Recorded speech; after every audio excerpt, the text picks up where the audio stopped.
Hello everyone, a very warm welcome to the stream here for the Rye House Pro Karting Series round number 1. Looks as though all the drivers on the grid are about ready to go for this first 4-hour race of the year.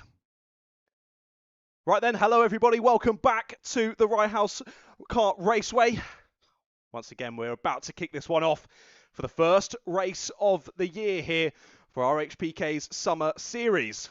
What an exciting qualifying session we were treated to only a few moments ago. I think we did have about 8 or 10 different provisional pole sittings. Looks as though we're just doing the final checks on the grid then before we get this 4-hour endurance race underway. And drivers off then for the formation lap. Let's run you through the grid then here for the race. Helicopter services start on pole position. They grabbed that pole at the last dying moments of the session. And 36 Motorsport line up alongside them. Also pole for the Pro class. Impressive performance from them. GKD Racing, your defending champions, are on row number 2. Alongside them are March Racing. DAD and Alessia Prime are there on row number 3. Then row 4 is 207 Orange Tree Racing and Purple Racing. Of course, they were dominant with Purple Racing at the Winter Cup. Sadly, down in P8 for the start of this one. Running up the top 10 are DR Autos and Alessia on row 5. Row 6 is Going Bananas and Overson Autos. Row 7, Wraith Racing and Monkey Monkey. Row 8, JZ Racing Pro and Bad Racing. Then it's Camtech and MPS Performance on row 9. Red Spider Racing and JZ Racing Clubman on row 10. They're then followed by KTM, Brentwood Karting, Shallow Racing and Project D at the back of the grid. Project D was supposed to start 6th place in this one, but sadly a disqualification in qualifying has dropped them all the way to the back of the grid. Well, they've got a lot of work to be done here in racing conditions, but luckily for them, they've got 4 hours to try and do something about it. Now, I think only a couple of things really to run through. The main thing being the new rule for this season. The pit lane will close with 15 minutes left to go in the race. Anyone listening over the town, oh, don't worry, I will try and let you know when we're around 20 minutes left to go, just in case you've lost track of time. But I would hope you've got your strategy down already before this race begins. Of course, you've got to be malleable to things changing throughout such a long endurance race. But either way, make sure you're keeping your eye on the time and you don't miss that cutoff for the final pit stops. Right then, drivers heading through in 2x2 formation then. They're down through pylon at the moment. And thank you all to everyone who's joined us on the YouTube live stream. If you're listening beside the circuit, there is a YouTube live stream of the commentary over on the Rye House YouTube channel. So if you've got anyone who's at home or wherever they are today and they want to listen in to what's going on here at the Rye House Kart Raceway, you can send them over the link. And also, if you don't get time to listen today, but you want to listen to it back, it'll be there to listen to whenever you fancy. Right then, looks as though we're about to go here for the first round of the season for the Rye House Pro Karting Series. Drivers, look to the lights, the flag drops, and we go racing for 4 hours here at the Rye House Kart Raceway. Drivers fly down to Stadium Bend. Let's hope they all reappear back into my view through Regis Elbow. They do, but it's very slidey in the mid-pack. Big tank slappers for a lot of the drivers through the field there. Somehow, no one's made significant contact with anyone else, and they continue to press on through. But it's 36 Motorsport from the front row of the grid who take the lead early on. There is contact down at hairpin number 1. A spin there for team number 11 of Going Bananas, and one driver pulling to the side. Is that an issue? It is. I think that is for who is that that's pulled to a halt there? It's one of the other Monkey Monkey teams. It is Monkey Monkey, the 37 of Monkey Monkey. They were 14th on the grid for the start of this one, but already pulling to a halt there down at hairpin number 1, and also another driver has dived straight to pit lane. So 2-3 drivers have dived straight to pit lane. So that looks to me like some tactics already beginning to play out here on the first lap of the race. Now this is where things are going to get interesting for me in the box anyway, trying to keep up to date with who has pitted and who hasn't. Let's try and create something else on my document to keep an eye on this, as I also try to keep another eye on what's going on out on circuit. More moves being made down at hairpin number 1 then. Alessia Prime are in for 1, so are Project D. Thank you very much, Kelvin. 42 and the 86 as well. Lovely, thank you. All right, we continue to look through then as drivers head through to the end of lap number 2. So Alessia Prime straight back out onto the black stuff then. I think the other drivers might end up filtering out just in front of the leaders, and we are side by side for the lead. Purple Racing are looking up the inside. Where have Purple Racing come from in these opening few laps of proceedings? They can't quite get the move done, but they are still there in second place, I do believe, unless I've seriously missed something. No, they are there in second place overall. I do believe that's Bo Sullivan behind the wheel of the car in this opening stint, and he is doing a mighty, mighty job. All right, Kelvin, I do think you were right. It was 88 of Shadow Racing who would come in as well. Let's make sure we get that one down. So, Alessia Prime, Project D, Shadow Racing, all making a pit stop already. Monkey coming to a halt, but they have, I believe, rejoined the action. They're not still stuck. They're down at hairpin number 1, so I can only assume they have managed to rejoin, but already getting rather feisty at the front then. 36 Motorsport lead the way. Purple Racing in second. We've had a change for third. March Racing have now got through on helicopter services. So March Racing up into third place. Place 2, maybe even 3. I think they've just about managed to get back ahead there of DAD as they head down into hairpin number 2. But again, they lose traction to the exit. They're going to be shoved to the barrier. They are shoved to the wall, but they just about managed to get back out of it. They don't get stuck, but they do lose a position. And you can see how slippery and slidey it still is out there for the drivers. I'm going to assume that's because there might have been a changeover to slicks here. I'm going to try and have a look at the tyres. Yep, slick for top 2. Slicks. Yeah. Everyone, I think, has moved on to the slick tyres now for the race, which is interesting because everyone I spoke to before qualifying thought that we'd be on wets all day here. But no, onto slick tyres for the start of the race. And already taking to it like a duck to water, pardon the pun, is Bo Sullivan. He is pressuring for the lead as they head down through the hairpins now, and still chaos in the mid-pack as well. March Racing has settled into it now behind DAD. There's your 2025 champions trying to make a move up into third place. They'll continue to run side by side with helicopter services down into pylon, but team number 3 do chop back ahead. Helicopter services retake third place. But as they continue to squabble over the final overall podium position, they're continuing to be dropped by the 2 drivers ahead. There's now a 4-second gap between 36 Motorsport and Helicopter Services. But 36 do have their work cut out for them. New fastest lap of the race for Purple Racing 5, and down the inside goes Bo Sullivan at hairpin number 1. Up and under attempt here from 36. They'll run side by side down into hairpin 2 as there's contact at hairpin 1 between March Racing and DAD. Again, trying to hang it around the outside there. They will just about get the exit speed, but they have to back out of that one to 36. They slip down into second place. And your dominant team from the Winter Cup re-establish themselves in the lead of the race here at round number 1. Well, we're only 5 minutes into this race then, ladies and gentlemen. Already so many talking points from this one. As GKD, I think, have also got through for third place on that previous lap. Yes, they have confirmed on the live timing then. So team number 1 up into third. Helicopter Services slipped back down into fourth place. March Racing did get back through on DAD. It was a bit of an aggressive move, but either way they got it stuck, as I've just looked out the window and it's rechased again. DAD are back through. That must have happened down at Stadium Bend then. A reshuffle once again. They're being followed by Camtech. Driver not particularly positive after qualifying. Where were they down in qualifying? It wasn't their best. 17th place for Camtech. Well, 5 minutes done, and they're already up into P8 in this one. I say that, no, they've got past 207 Orange 2 Racing, so they're into P7 now, are Camtech. So 5 minutes and 10 places gained for team number 50. Very impressive performance. I did mention his helmet is going to be worth a few tenths, and that being shown at the moment anyway. How are we looking down the rest of the top 10? Alessia in 9th, Alverson Autos 10th, closely followed by DR Autos. Of course, DR Autos making the jump up from Clubman to Pro for this year, and getting well and truly stuck in, which is nice to see. However, look to the inside line there at hairpin number 1. That was the 21 of Wraith Racing. Just having a sniff of the overtake there on DR Autos for P10. Oh, sorry, no, sorry, for P11, my apologies.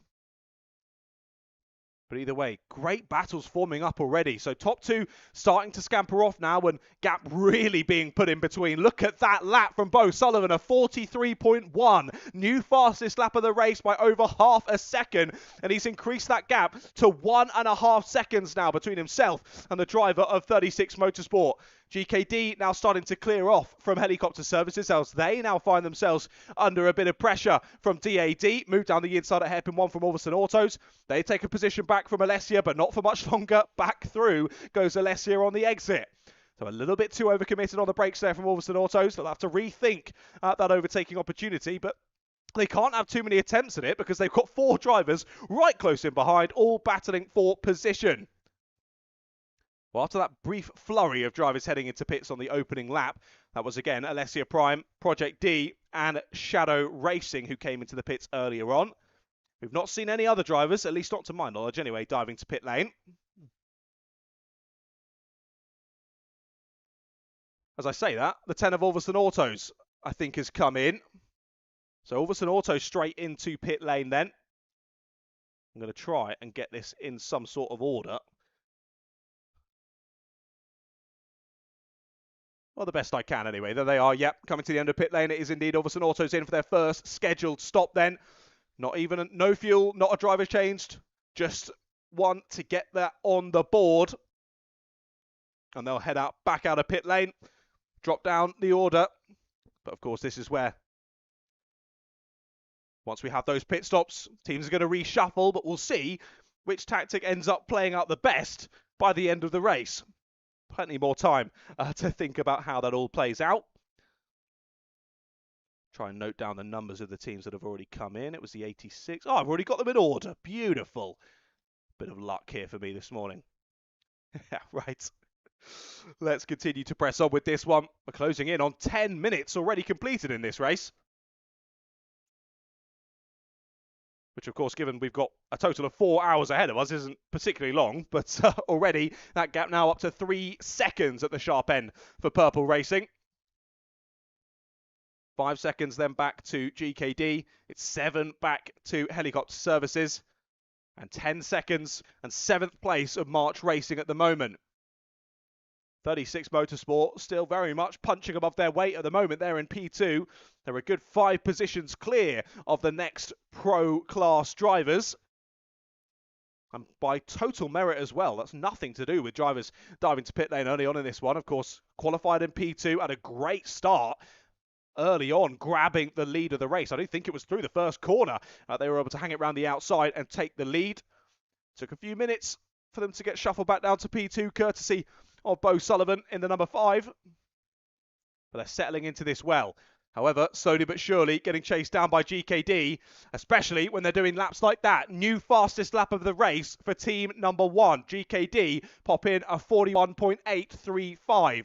But saying that, pretty much all of the top 10 set a new personal best, starting to find the grip now. Dry line properly forming as we continue on in this race. Oh, Red Spider Racing nearly shuffled to the barriers there as the 157 puts a pass on them. That's JZ Racing Clubman moving up to 15th overall and 3rd in Clubman class. And just ahead of them is the squabble for the positions ahead. Really, really close. JZ Racing Pro going bananas, bad racing. And look at the start from Brentwood Karting on their first outing in the Rye House Pro Karting Series. They are leading the Clubman class. What a start from team number 32. Started this one down in 22nd place. And they're already up into P10 overall. 12 places gained in the first 10 minutes of this one. Wow. They're really showing the talent, aren't they? As, oh dear, we've got a driver parked up down at Stadium. Outspot them behind the barriers. Couldn't tell you who that is, though. I can't quite spot any numbers. Who hasn't come round? Who's dropping down the order? It's March Racing. It's March Racing, I do believe, with the number 53. Who's not? Oh, no, is it? Is it? No, it's Dad. It's Dad. It's DAD, the number 7. So where's March Racing? They're down in the pit. So that's my confusion. March Racing are in the pits. It's DAD who are down at turn 1 and now getting pushed back to pit lane. So calamities already. We're only just over 10 minutes into this race and already 2 of the heavy hitters in this one with issues. DAD parked up at T1 and March Racing up on the kart stand. Shame. They were so impressive in qualifying. Were March Racing. Popped it 4th place on the grid and at one point looked like it was going to be pole position. But what a shame. Barely even started this race and already issues. If they can't get that sorted speedily. It's going to be a lot of laps lost here. A lot of chasing to do across the rest of this race. Well, we mentioned a few moments ago that GKD had stolen the fastest lap. That's immediately been retaken back by Purple Racing, and they are consistently within about a tenth of a second of that fastest time of the race. As I say that, it's stolen by 36 Motorsport, and then immediately stolen once again by GKD Racing. So these top three now trading fastest times. 41.5 for both GKD and 36 Motorsport, 41.6 for Purple Racing at the moment. But like we say, track drying, lap on lap on lap. We're going to keep seeing these lap times drop if there's no precipitation. Now, I don't think there's meant to be any, but it is still March. We are still in the UK. Anything's possible. It's been overcast all day here today. So certainly no sunbathing. But either way at the moment, no rainfall just yet. As there we go, time's still tumbling. We've still got, I reckon, 3/4 of the grid there. Personal best on the last lap, 41.4. Now the time to beat, courtesy of GKD. And they're closing that gap down to 36 Motorsport. Their efforts not really assisting that much though, because of how quickly 36 and Purple Racing are increasing their pace as well, meaning that GKD are only gaining maybe a few hundredths every single lap. But again, plenty of time ahead of us. And as you see out on circuit, you work so hard to gain a few tenths of a second every few laps on your closest. Helicopter services still in a bit of no man's land as Camtech look to hunt them down. But our closest battle at the moment headed up by Alessia, team number 40 there, heading through hairpin number 2, closely followed by 3 or 4 drivers, that is, in behind. 207 Orange Tree Racing are with them, Wraith Racing, DR Autos, and Brentwood Karting, your leaders in the Clubman class, with them there as well. Brentwood Karting being run by the 7-kart team for today. Great to see them down for the first round in this year, and hopefully we do see them back for every round this season. Well, they should be feeling pretty proud of their performance so far. I don't want to commentator's curse them, but if they can carry on like this, I think they've got a potential shout at the championship here in Clubman's.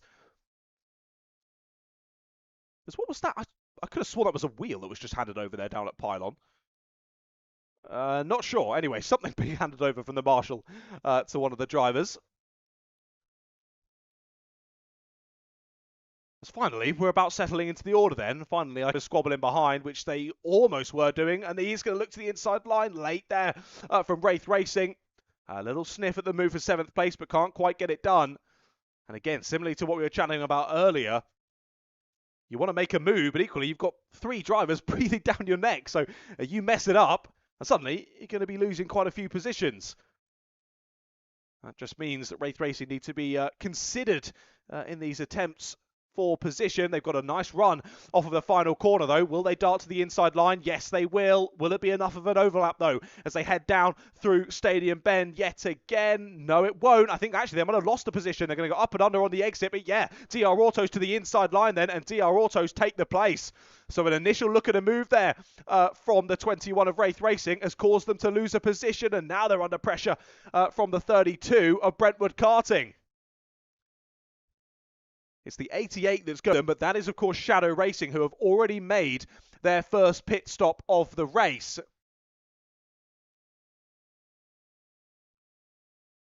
Now, here's what I would imagine Mark is in consistent conversation with someone, but I'm not sure if, because, of course, not DR Autos, what am I talking about? DAD, the number 7, have had an off there and headed back to pit lane. I assume that does not count as one of their pit stops. However, March Racing did come in via the pit lane entrance, and I think that does mean that that counts as one of their pit stops. I'm going to count it on my timer, but we shall see. Right, March Racing, we'll mark you down as having 1 done already. I think that's the least of the worries at the moment, how many pit stops they've completed. As there's Project D cutting their way through the order, move down the inside on the 95 of MPS performance there at hairpin number 1. Of course, Project D with starting down the back of the grid for this one. The order there back up to 17th place. What is P7?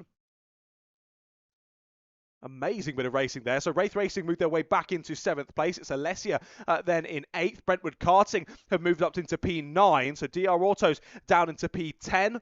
And they're again closely followed by the 88 of Shadow Racing. Warning on the gantry for March Racing. Doesn't tell me what for, just a general warning for March Racing. Of course, they've headed back out then after their issues. That's good to see. Rejoin the action.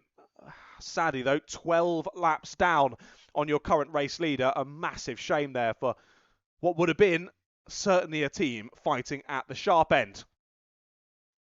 Well, we were waiting with bated breath to see how quickly your defending champions of GKD could close the gap to 36 Motorsport. Well, as I look back to them now heading through Pylon, that gap has significantly closed to the last time I checked. I'll keep an eye on them, but my main focus still on this fighting so well as we continue to press on. You could probably throw a blanket over all of them. They have been that close for this many laps now. It's got to be a good 15 laps now. These 5 have been absolutely nose to tail. And now that Wraith Racing are at the front of this train, they're starting to build a little bit of a margin. That'll be helped if these 4 in behind continue to reshuffle themselves around. That's what Wraith Racing will be hoping anyway, I'm sure. As there is a little look there from the 88. As 32 goes down the inside, Brentwood Karting making the move there on Alessia. They get it done, but Alessia do the up and under. Back to the outside line at hairpin number 2. Now, will they try the up and under again? No, they're going to get shuffled wide. Brentwood get the place, and through follows the 88 of Shadow Racing as well. Of course, that's not for position, but they're getting a great battle involved in this, and they're not even really battling for position. But I'm sure the driver behind the wheel doesn't care about that. He's loving it. Having a great first battle for this one. Now, the crucial thing will be, are they holding each other up, really? As that will be hampering the 88's tactics with that early pit stop. At the moment, I'm not sure he really minds. Having a great time. As now him and his fellow clubman driver, the 32 class leader of Brentwood Karting, work together to press on. As a spin there down at hairpin number 1 for the 77. That's KTM round at hairpin 1. Just getting held up there by the marshal. And having to get up and out of the kart. So is there a bigger issue then for KTM? Yes, there is. Waving back to pit lane. Issues for KTM. They're parked up at the sideline. They're not going anywhere particularly quickly. And it's panic stations for the rest of the team to get that kart stand over and get the kart back to pit lane. So KTM from 19th position then with issues here on lap number 28. A real shame there for the clubman team. Driver looking around the kart trying to spot what the issue is. Hopefully not too much of a difficult fix for team number 77. Hopefully we do see them back out on circuit in not too long. Well, after the driver of the Brentwood Karting team has cleared those couple of drivers in the pro class, he is off. He is pressing on. Chase back down to 21 of Wraith. This is so far from team number 32. We'll keep an eye on them back out on circuit after their issues down at Stadium Bend. Only about 5 or 10 minutes ago. And I failed to spot as well, about 3 laps or so, the helicopter services had taken the fastest lap. But last time around, Purple Racing steal it straight back. A 41.028. Now the ultimate pace from Bro Sullivan. But he has caught a train of back markers. The driver ahead being Project D. Who, of course, coming through the order after that early pit stop. Bad Racing and 5-7 of JZ Racing Clubman. So Bad Racing and JZ Racing Clubman currently battling over podium. So they're in a full locked horns squabble here for the podium in Clubman. And they're trying to have a lap put on them by drivers around them. There's a yellow flag down through Stadium again. And considering the pace that the marshal is running down there, I think there's been a bit of an issue for a kart. Again, that is my blind point on the circuit. I can't tell you what's gone on there down at Stadium Bend. But either way, someone with a bit of issues. Looking down there is Alessia, is that? Is that issues for Alessia then? The 40 rejoins the action. There's all 6 spins out. That's TR Autos round there at hairpin number 1. They've kept it pinned. They continue on. I was just looking at the inside line, but Alessia quickly closed off that in rounds. Yeah, both of them dropping 8 places. I think that's a fair assumption there. The DR Autos and Alessia have come together on that previous lap. They dropped down to 17th and 18th respectively. KTM, of course, with those issues on the dummy grid, I think, and make some fixes there in the early parts of this race for Team 77. We are now closing down towards 30 minutes completed in this race already. These 4-hour endurance races always go by pretty quickly. And that's thanks to you guys putting on such an awesome show. Between Purple Racing and 36 Motorsport. And gap now between 30 down to around a second. Let's look at that. Seems like these, I was about to say working together, they're now going side by side of the 88 and the 32. Well, we said it was an early pit stop for the 88 of Shadow Racing. They are matching pace here with drivers in the top 10. Really impressive performance out of pit lane from that early pit stop. And these three now looking to chase down Wraith Racing once more in 7th place. Of course, it won't be for position for the 88. Round the outside goes Brentwood, connects Newville, but he gets it done. Moving on through with them. Yes, it is. So that's DAD from those earlier issues in 22nd place. So Shadow Racing and DAD just a bit further down the order, but nowhere near the same lap. With 1 lap off the leader is Shadow Racing. DAD sadly 9 laps off the leader at the moment. And 32 have broken clear of them once again. They're in 8th place. Their sights on the rear bumper of the 21 of Wraith Racing. Well, at the 30 minutes into this race, I'll give you a little brief run over of as they enter into the pits. I do think that is Alessia, is it, who have dived into pit lane 40 in for their first stop of the race. So is that just simply having those issues and thinking, right, let's bring it in for a stop and have a stop to that portion of the race and continue on? Or is it issues for Alessia? No, it's not. Driver hops up and out, jumps straight back in, nearly slips over. We didn't see that, don't worry. Try to get those engines restarted. Taking a couple of seconds to get them gone, but there we go. Engines back on and Alessia back out of the pit. So that was just a regular scheduled stop there. No fuel, no driver change. Driver continues on for their second stint of the race. I think that was just a draw a line under it. Back out for the next stint. Let's get you in some fresh air and let's see what you can do. Rejoin Orange 2 Racing. Still second place in the Pro class. And driver behind the wheel doing a really good job. Continuing to pull away from these three headed up by Wraith Racing. But Wraith Racing have been well and truly caught once again by Brentwood Karting. The 32 all over the rear bumper now. And he's well as they head through pylon once more. Leading out on lap number 38 of this race. If Brentwood Karting can dispatch the driver ahead of them. As 207 Orange Street, maybe just getting a little bit held up by Alessia that tried to find a way through there at Regis Elbow, but weren't able to do so. Here's the look from Brentwood Karting, looking to the inside now. They send it up the inside at hairpin 1. DAD will do the up and under, will get past Wraith Racing, but can't quite pull alongside of Brentwood Karting. That's 7th place to your leaders in the Clubman class. What a run this is as they move aside, allow for DAD to pull on through. That will be a really good driver for them to follow throughout the rest of this stint. And can keep in touch as well, whether they think about a repass or whether they sit in behind, try to work together now with Brentwood Karting. As who's the closest behind them? It is the 158 now of JZ Racing Pro. Only about 2 seconds off of the back of that battle. And they're then followed by Alessia Prime in 10th place. Of course, don't forget, Alessia Prime have already done a pit stop in this race, and they're there in P10. Mightily impressive for team number 42. Already with 1 pit stop on the board. And back up into the top 10 already. Definitely one to watch. Similarly so for Project D, to be fair. They're there in 12th place. Not too far off the back as well. I mentioned that warning earlier on for March Racing. A couple of contact warnings as well. I think there was one on the first lap for Camtech. And since then, we've also had a contact warning. Your Prime definitely ones to watch. What are they? 38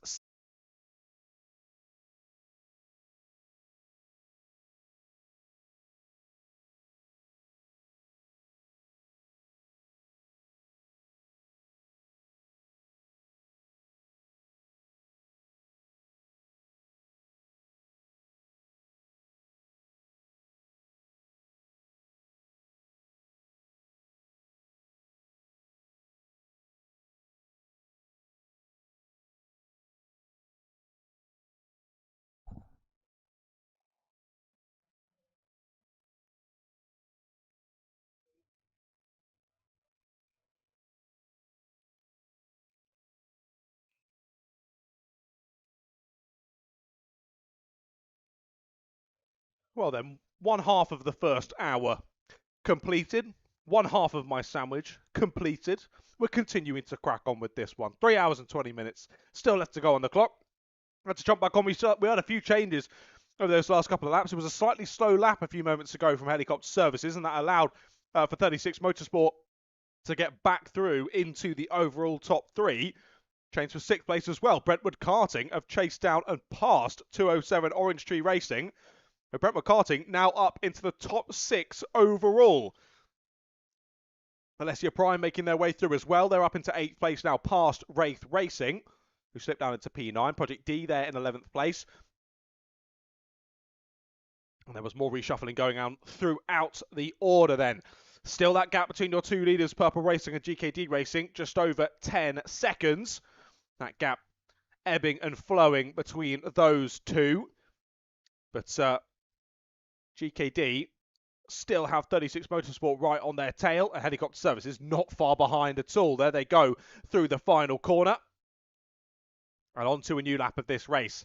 Leader on lap number 56 of this race. And yeah, look at that. Within a second of each other are GKD 36 and Helicopter Services. So after almost 45 minutes of racing action, those three for second place still absolutely nose to tail. Where else do you get racing like that? That's why I always love coming back to commentate here for the Right House Pro Karting Series. Little ding-dong battle there between Camtech and March Racing. Very much on different laps, those two. Camtech P5 at the moment.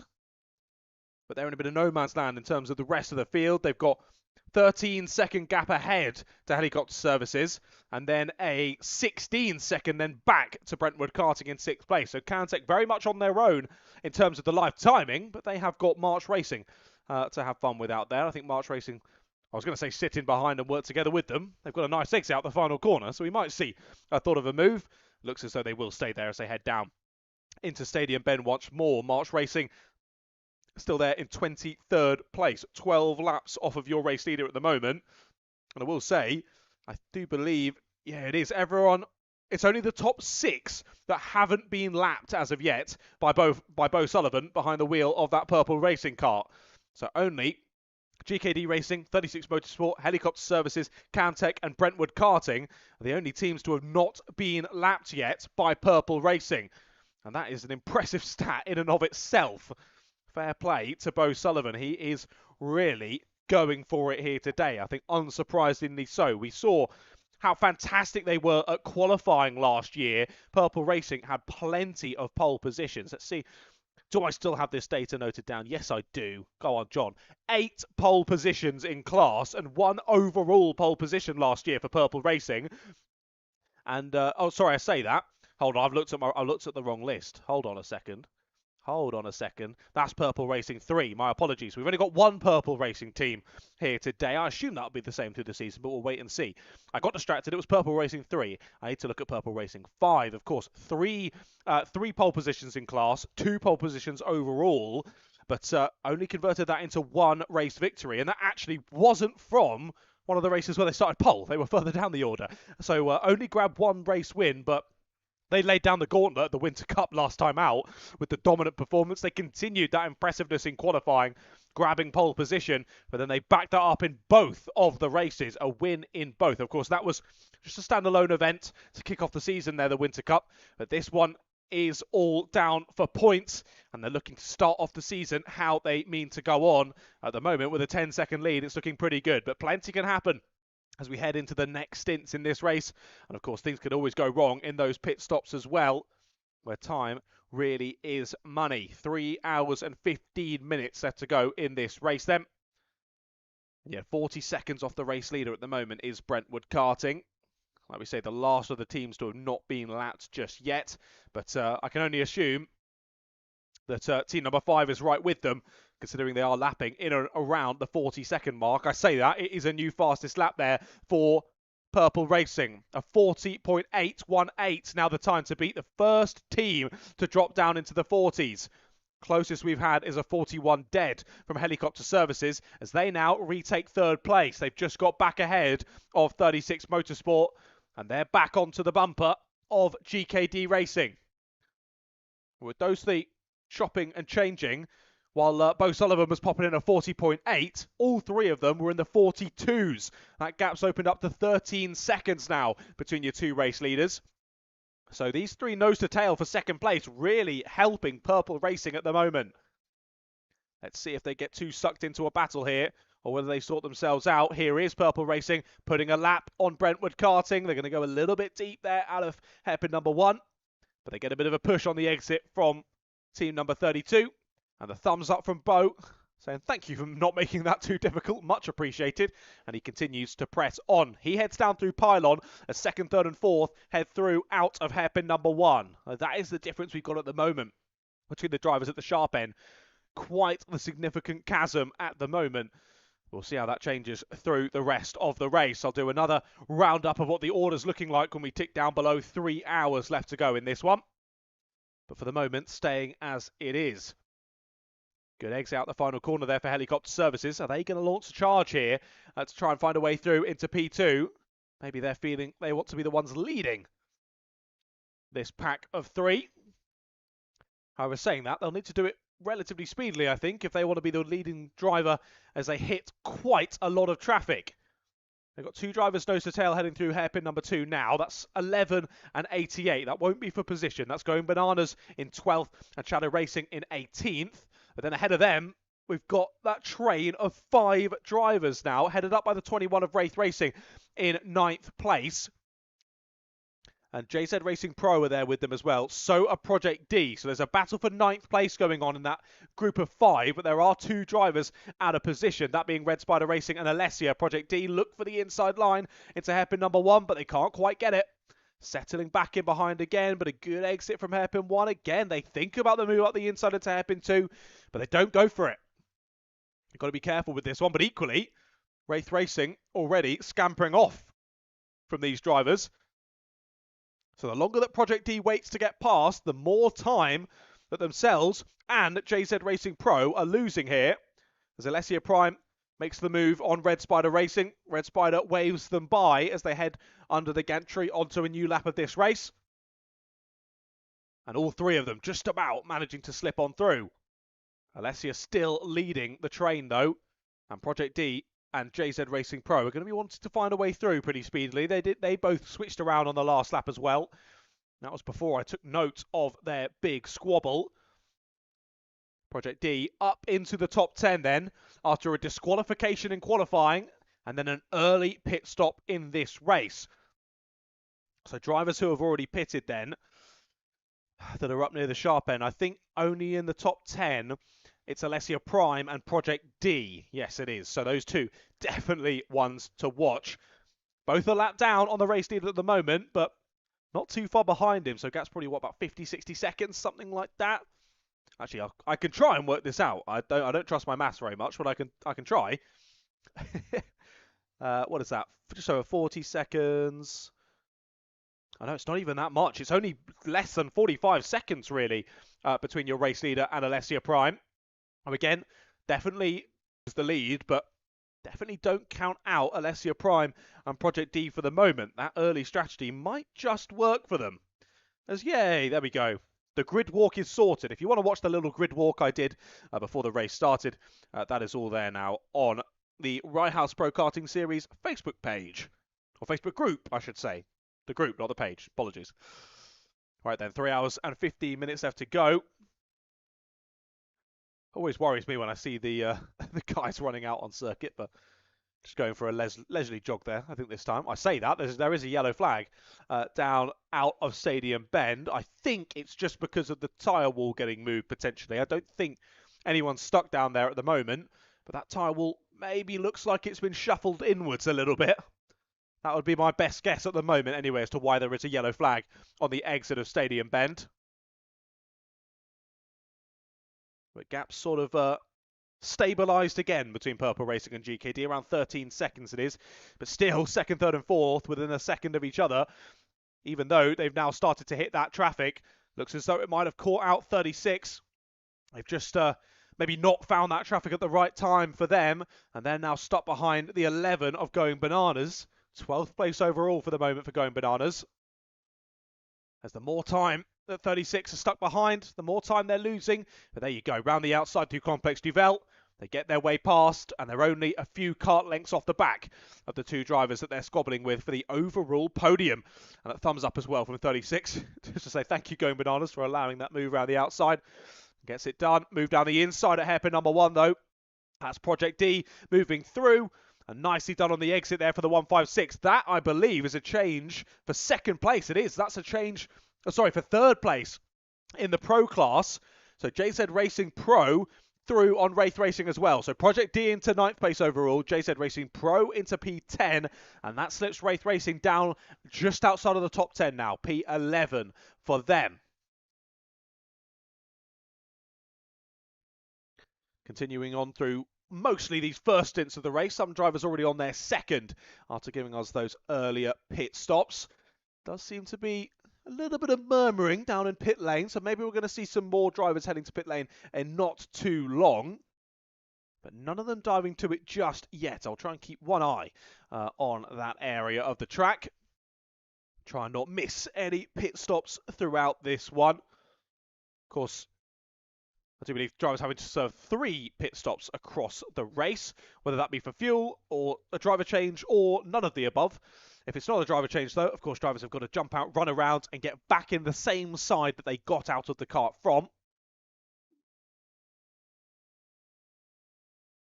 As there was a big look there from, 207 have cut the corner. 207 Orange Tree Racing have cut the corner there before hairpin number 1. And they are taking to the outside line. Is there issues with 207 Orange Tree Racing? Well, they look okay, but yeah, he's pointing drivers through. No issues for 207 Orange Tree Racing. This could be big then. That's for second place in the Pro class. And 207 Orange Tree Racing have hit issues here. Do they drive to pit lane? Yes, they do. 207 Orange Tree Racing in then. Not a scheduled stop for them, I don't think. However, we do have someone in for a scheduled stop at the Fuel Bowser. I'll mark them down as 1. My very rudimentary tracking system, this. And we'll try and spot who that is. Is that the 157? Maybe it is. JZ Racing Clubman, who have come in for their first scheduled stop of the race. Right, that's all noted. What a shame. 207 were putting in a valiant first stint of this one. Really impressive from the driver behind the wheel. It looks as though the kart doesn't want to go any further. And it's up on the kart stand, ready to be tinkered with. As the 157 having a bit of a talking to there from the marshals. Not happy with something clearly that happened out of the fuel bay there.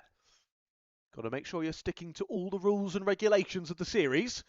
But either way, they've been allowed to continue. New driver getting ready to hop behind the wheel there of JZ Racing Clubman. So they pitted from 12th place overall.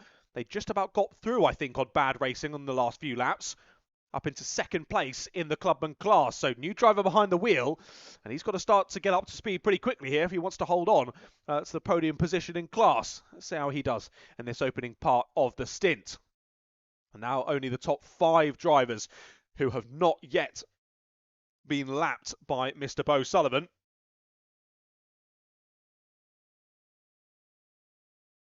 It's a shame. 207 Orange Tree continuing to tumble down the order.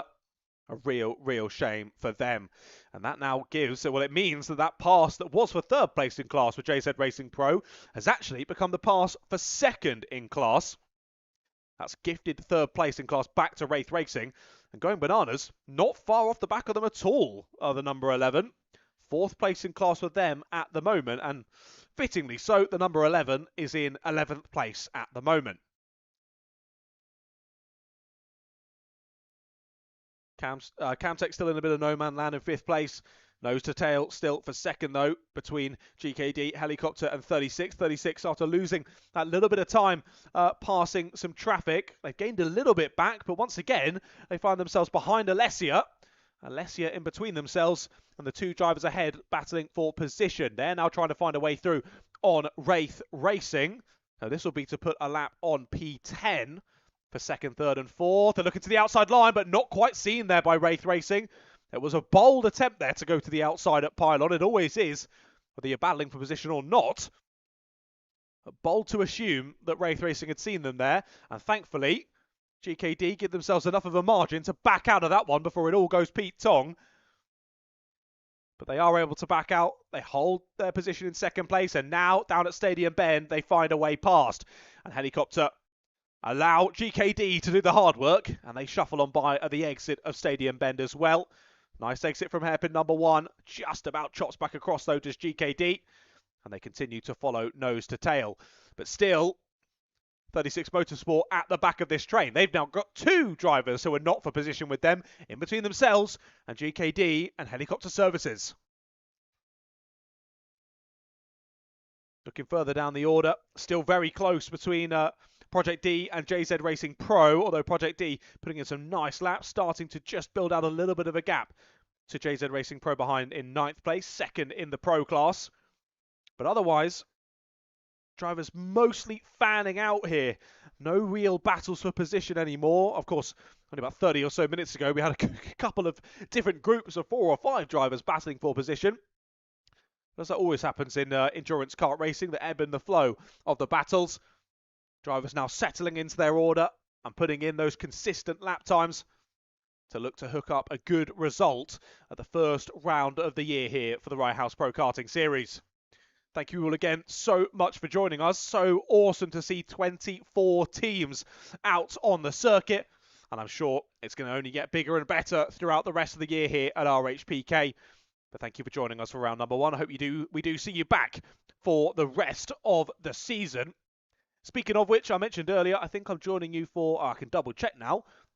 1, 2, 3, 4, 5, 6, 7. 7 of the 10 events for this season. Of course, one of those was the Winter Cup. Here with you for round 1. I'm back again for round 2 in April. But you're in safe hands for round 3. Joseph Black will be joining you for that one. And it's Yusuf bin Sahel for round number 4.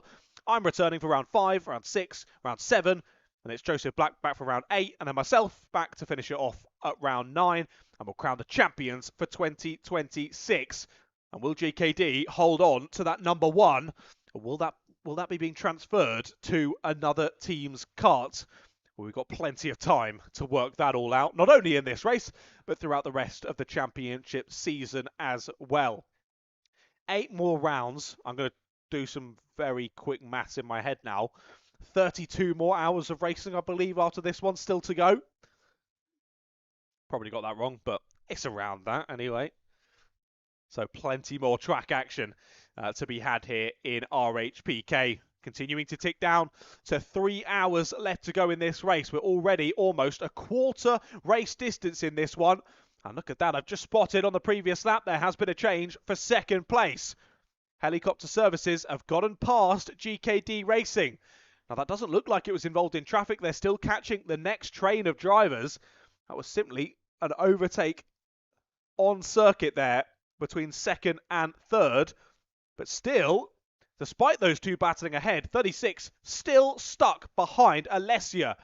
They're not able to quite get the pace to find a way past just yet.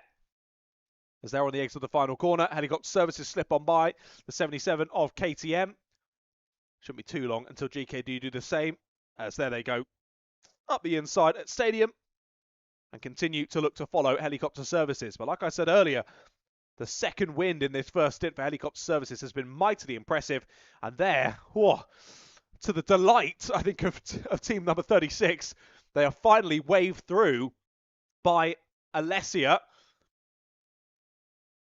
Alessia realising that they're in the battle ahead. It waved them on by, but now they need to find a way through on KTM, which they do out of pylon. And they'll now be focused, looking forward, trying to chase down the 2 drivers battling with for the overall podium.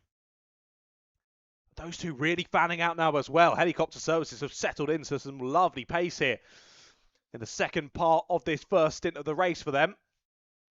Driver finding some really nice consistent pace, even when chopping through the back markers. Checks over the shoulder, down the back straight, seeing what kind of margin he has on the driver of GKD behind. And it is, for the moment, quite a nice margin. About a second or so it was when they went on to the previous lap. And I think that might have extended a little over that one as well, by maybe a tenth or so. But now they look to get their way past a couple more back markers. They haven't been able to do it there down at Stadium Bend. They continue to be behind the DR Auto squad. So they look through the inside line. They think about it. They go for it. Up the inside at hairpin number 1 and continue to press on by the back markers. No, I say back markers. I mean, DR Autos are only there in 14th place. As looking slightly further ahead, Ulverston Autos have just made a move for 12th place. So they get past Bad Racing. For 12th overall, not for positioning class though, of course. Ulverston Autos battling in the Pro class, whereas Bad Racing in the Clubman class. Look who's behind them. It's Bo Sullivan in the purple racing car. He's about to put 2 laps on these 2 drivers, and he's close to he's not too far away from having put 2 laps on everyone up to the top 10. What a stint this is. What an opening stint from Bo Sullivan. Unbelievably impressive. It was good to see him out racing in the first round of the Rye House Kart Club as well. Taking his hand back to 2-stroke racing for that one. And again, he was mightily impressive in that. Seems as though whatever Bo gets behind the wheel of, he is mighty, mighty fast. And of course, that makes sense as to why he runs his own driver development program. He's got a lot of talent and knowledge to pass over to the younger generation. And that has been shown. I remember Jensen Kula under his wing previous season was mightily fast in Honda Cadets. They're just showing that not only a good racer is Bo, but also a good teacher as well. There goes Helicopter Services now past JZ Racing Pro as well. They continue to put a bit of fresh air and now a kart between themselves and GKD. Right then, about to tick under 3 hours left to go in this race then, ladies and gentlemen. Let's give you another rundown of the order for the moment. As I say that, we've just had a change to 6th place. That's because Brentwood Karting are into the pits then. First scheduled stop for your race leaders in the Clubman class. 32 makes their way into pit lane. Let's write that down on my rudimentary system.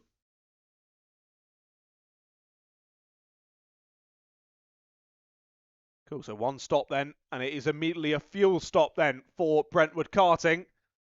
Their first ever pit stop in the Rye House Pro Karting Series. Let's see if they can get it done nice and slick. I mean, they had a beautiful lead in the Clubman class. I can't imagine, once all is said and done from the first round of pit stops, that they'll be losing the Clubman lead, even if this all goes wrong. But at the moment, it's looking pretty good. Push down to the end of pit lane. Driver jumps up and out. New driver hops in. They get those engines back on decently speedily. Yep, tap on the back. All good to go. Back out of the pits. Go Brentwood Karting. And whereabouts do they rejoin? I think it'll be 15th place. It is 15th place rejoin for Brentwood Karting. Not too shabby at all. An impressive stop there for the new team. And surely they will retake the lead in Clubman class once Bad Racing heads to pit lane. I say that, I was about to say Bad Racing and Shadow Racing, but no, Shadow Racing, of course, gave us that early pit stop, and they are ahead of Brentwood Karting. So potentially that early stop from Shadow Racing has been a golden strategy as they now move into the provisional lead of the Clubman class. Who's in now then? The 77 of KTM. In for what I believe is their first stop, because I don't think that one where they conked out counted. So I'll note them down as 1. 77 back into the pit lane, but this time for a scheduled stop. New driver hops in for them, and they'll soon head back out of pit lane. Right, let's try and run you through that order before more drivers dive into pit lane. Purple Racing still in the lead of this race. Never in doubt after they took it away from 36 Motorsport in the opening laps of this one. They are now 18 seconds clear of Helicopter Services in 2nd place. GKD currently rounding out the podium with 36 Motorsport just off of it in 4th place, but leading the Pro class. Camtech and Alessia Prime are behind them, followed by Project D, JZ Racing Pro, Wraith Racing, and Going Bananas, your top 10. And then it's Ulverston Autos and Bad Racing currently sitting in the lead in the Clubman class, but they still owe us that first pit stop. They're then followed by DR Autos, Shadow Racing, Brentwood Karting, Red Spider Racing, Alessia, JZ Racing Clubman, 207 Orange Tree Racing, MPS Performance, DAD, March Racing, KTM, and sadly still no sign of Monkey Monkey. I'll be back in a moment.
Right then. Hello, I am back. Second half of the sandwich has been demolished. Been trying to keep an eye on what's going out on circuit. Not a huge amount. We had a pit stop from Alessia Prime there, so second pit stop completed for Alessia Prime. They've jumped back in 13th place, so a little bit more work to do for them, but they're looking like a dark horse in this one, are Alessia Prime. 2 laps off of the race leader at the moment. I'm certainly going to be keeping a watchful eye over them, considering they've given us 2 stops already, whereas I think all drivers ahead of them haven't given us any, or 1 or 2 might have given us 1 stop. As all there's been a change. Is that because of a pit stop? Yes, it is. So change for second place in the Clubman class. Brentwood Karting back into 14th place overall and second in class. That's courtesy of a second pit stop for the 88 of Shadow Racing. So again, similarly mirroring the strategy of Alessia Prime. Well, it seems to be working for both of them at the moment. Fuel on board now for Shadow Racing. Again, another dark horse, but those ones down in the Clubman class. Looking at the moment as though the battle for the win in Clubman's is going to be Brentwood Karting and Shadow Racing. But plenty still to play out before we see those battles come to an end. 3:30 it is here at the Rye House Raceway, I should say, for the Rye House Pro Karting Series, round number 1 of the summer series. We continue on. That gap between your race leaders, now 20 seconds it is between Purple Racing and Helicopter Services. GKD in the pits. Yes, GKD have pitted from 3rd place overall then. Your champions from 2025 are in the pits. Let's see how speedy this first stop can be for them. And it is fuel on board for their first stop as well. So that's reshuffling the order at the sharp end. 36 Motorsport get back into the overall top 3 positions. Countech up to 4th. Let's see if GKD lose any more. I think they will. Project D up into 5th place then. And where will GKD re-emerge? They've got some more go-go juice back on board. Let's see if that powers them back up into the top 3 once the drivers around them take those first pit stops of the race. Wraith Racing move on through to 7th. I think I've just heard them exit the pits. I did. So GKD rejoin the action in 8th place overall. Well, I think it's going bananas pretty close in behind them. Trying to spot them out of my window. Where are they? Where have they gone? Ah, there they are. Oh no, that's Purple Racing. There they are. There's GKD at hairpin number 2. Really not far behind are Purple Racing. Really not far behind. They're closing in to the back of Camtech now. So now it is only the top 4 teams that have not been lapped in this one, as there is Alessia diving to pit lane for their second stop in this race.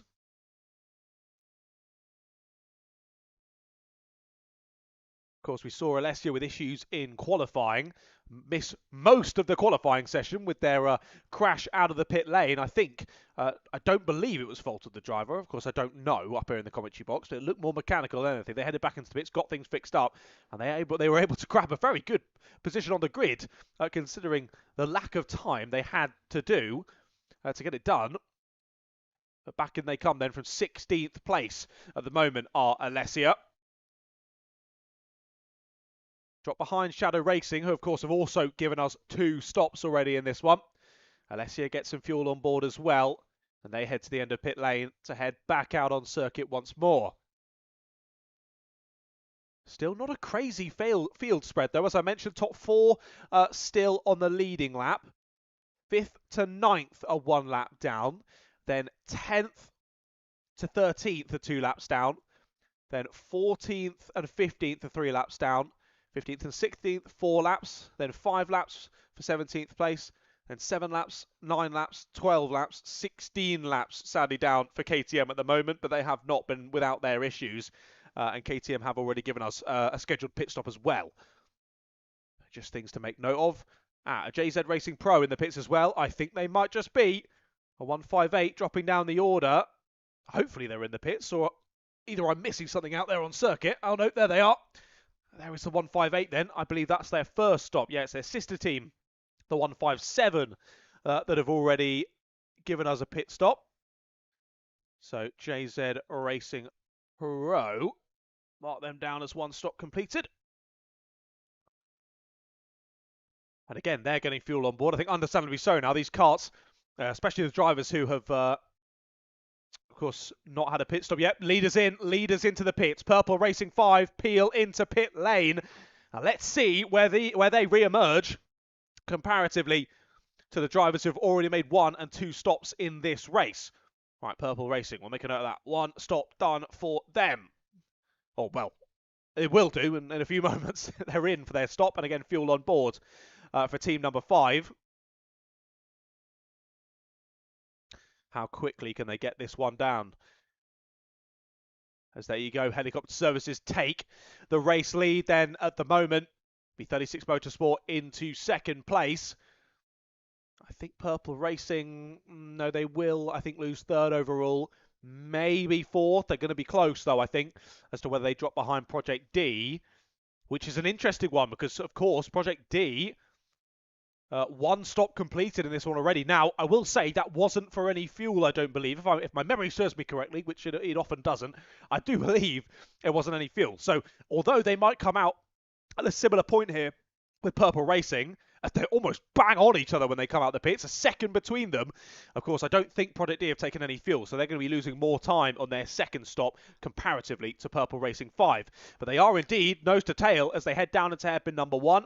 New pilot on board for the Purple Racing squad. Let's see how quickly they can settle into pace. Who's that now in as well? Fuel on board for the number 11, that is. First stop of the day then for Going Bananas. Mark them down on my list as well. They pit in from 9th place overall to Going Bananas. They're having a good stint in this one so far. They were 4th place in class, in the pro class, when they pitted in. And exit in 13th place, 5th in class. But are all the drivers ahead? I think all the drivers in their class haven't pitted yet, as there you go. Immediately into pits comes second place. Helicopter Services had taken the lead. Of course, they were in second place for most of this, behind Purple Racing. But Purple Racing pit, and immediately Helicopter Services answer the call, diving straight into pit lane and also taking on some fuel for themselves as well. So 1 stop noted. There we go for number 3. That now hands the overall race lead to 36 Motorsport. So now not only are they leading in the pro class, they're leading overall now as well. And they've got a good 13-second gap ahead of Camtech at the moment. And where will Helicopter Services rejoin? They've dropped behind Purple Racing. As I've just spotted, Project D did get ahead then on that first lap out of the pits for Purple Racing. So Project D through into 3rd place. And I think once the first round of pit stops is done, that will give Project D the overall race lead. Now, of course, you've got to remember my caveat earlier. I don't think they took fuel on that first time of asking, unlike Purple Racing. Now, what's going on down there at the fuel? I think it is just taking some time to get the fuel on board, I think, for Helicopter Services. They're back in the cart, ready to get a push down to the end of pit lane. As I say that, I think I'm going mental. I think that's a totally different that's a totally different car that's in there. Apologies, that's Red Spider Racing. Helicopter Services have already gone back out of pit lane. Serves me right from looking away from the fuel bay. 24 then of Red Spider Racing. Let's make a note of that as well. Again, a really good first stint for Red Spider. They pit from 15th place overall and 3rd in the Clubman class in this one. Really impressive performance for the opening part of the season. Opening round of the season, I should say. And 2nd place now pits as well. Camtech are into the pits. That allows Project D and Purple Racing back through also. So number 50 is in. 1 pit stop completed for team number 50 now as well. Project D and Purple Racing, I was going to say nose to tail. Not quite at the moment, though. Project D have got through on Alessia. Alessia forcing Purple Racing to the outside line, though, as they head down into Pylon. As we've already mentioned, a bold place to be, especially when you're trying to get past a back marker. You might not know that you're there. Might not know that you're for position. And Project D dive to pit lane. So we're looking forward here to the 2nd pit stop of the day for Project D. So they almost took the overall race lead there. Not quite. They dive to pit lane, and this time they do pull in for some fuel. So this will resettle them into it. And this will be interesting to see now, considering that Purple Racing and Project D were pretty much nose to tail there when Project D dived to the pits for fuel. So when Purple Racing make their second stop of the day, which won't be for fuel, I would assume, we'll then get to see how they actually stack up against each other here at the sharp end of the order. So Purple Racing back into second place then, Helicopter Services back into third, Wraith Racing now up into fourth, GKD into fifth, Ulverson Autos into sixth place. Here comes Project D to the end of pit lane. Camtech back through into P7 then. Where will Project D re-emerge? End of pit lane. I think they're heading back out now. Yep, under the gantry they go in P8 for Project D. Closely followed behind by Alessia Prime, who of course have also given us 2 stops already in this race. So Project D and Alessia Prime, I want to say, looking at that's maybe 4 seconds between the two of them. But those two now on similar strategies, both having given us 2 stops already in this race. Definitely ones to watch there, down in 8th and 9th place overall. They're definitely not going to be down that bottom end of the top 10 once all is said and done. Bad racing into the pits as well. Oh, watch your ankles. They just about get that turn before colliding with one of the Purple Racing squad. But bad racing to the end of pit lane then for their first stop in this one. Let's note that down as well. Bad racing. 1 pit stop completed. Bad Racing having a really, really good race so far here at round number 1. They pit in from what was the lead in the class. That's, of course, taken back now by Brentwood Karting, who had already given us that first stop. Bad Racing rejoin, 14th overall, 2nd in the Clubman class. I'm just trying to remember Shadow Racing. Have they given us 2? They have. They have given us 2 stops already of Shadow Racing, and they're still there in 3rd place in the Clubman class. That is mightily impressive from Shadow Racing. They are really putting on a performance here today. March Racing back into pits as well. Good to see this one again. Seems to be a scheduled stop. Into the fuel bay they go. And push to the end of pit lane. A shame they're still trying to get back from those earlier issues. Still 14 laps down are the March Racing squad. But new driver ready to hop in as they get another pit stop under their belt. That'll be 2 completed now for March Racing. So interesting to see, we've now had, how many is that? 4 teams have now given us 2 pit stops already in this race. But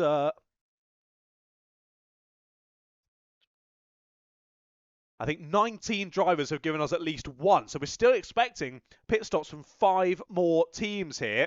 As who is this in? DR Autos in for their first stop. Again, another team having a good race in this one at DR Autos. Like we mentioned earlier, they've made the move up from Clubman class to Pro class for this season, and they're taking to it very impressively at DR Autos. They re-emerged from the pit lane, 13th place overall for them. There's a 21 in as well. I wondered why Wraith Racing were dropping down the order. So 21 in as well for their first stop of the race.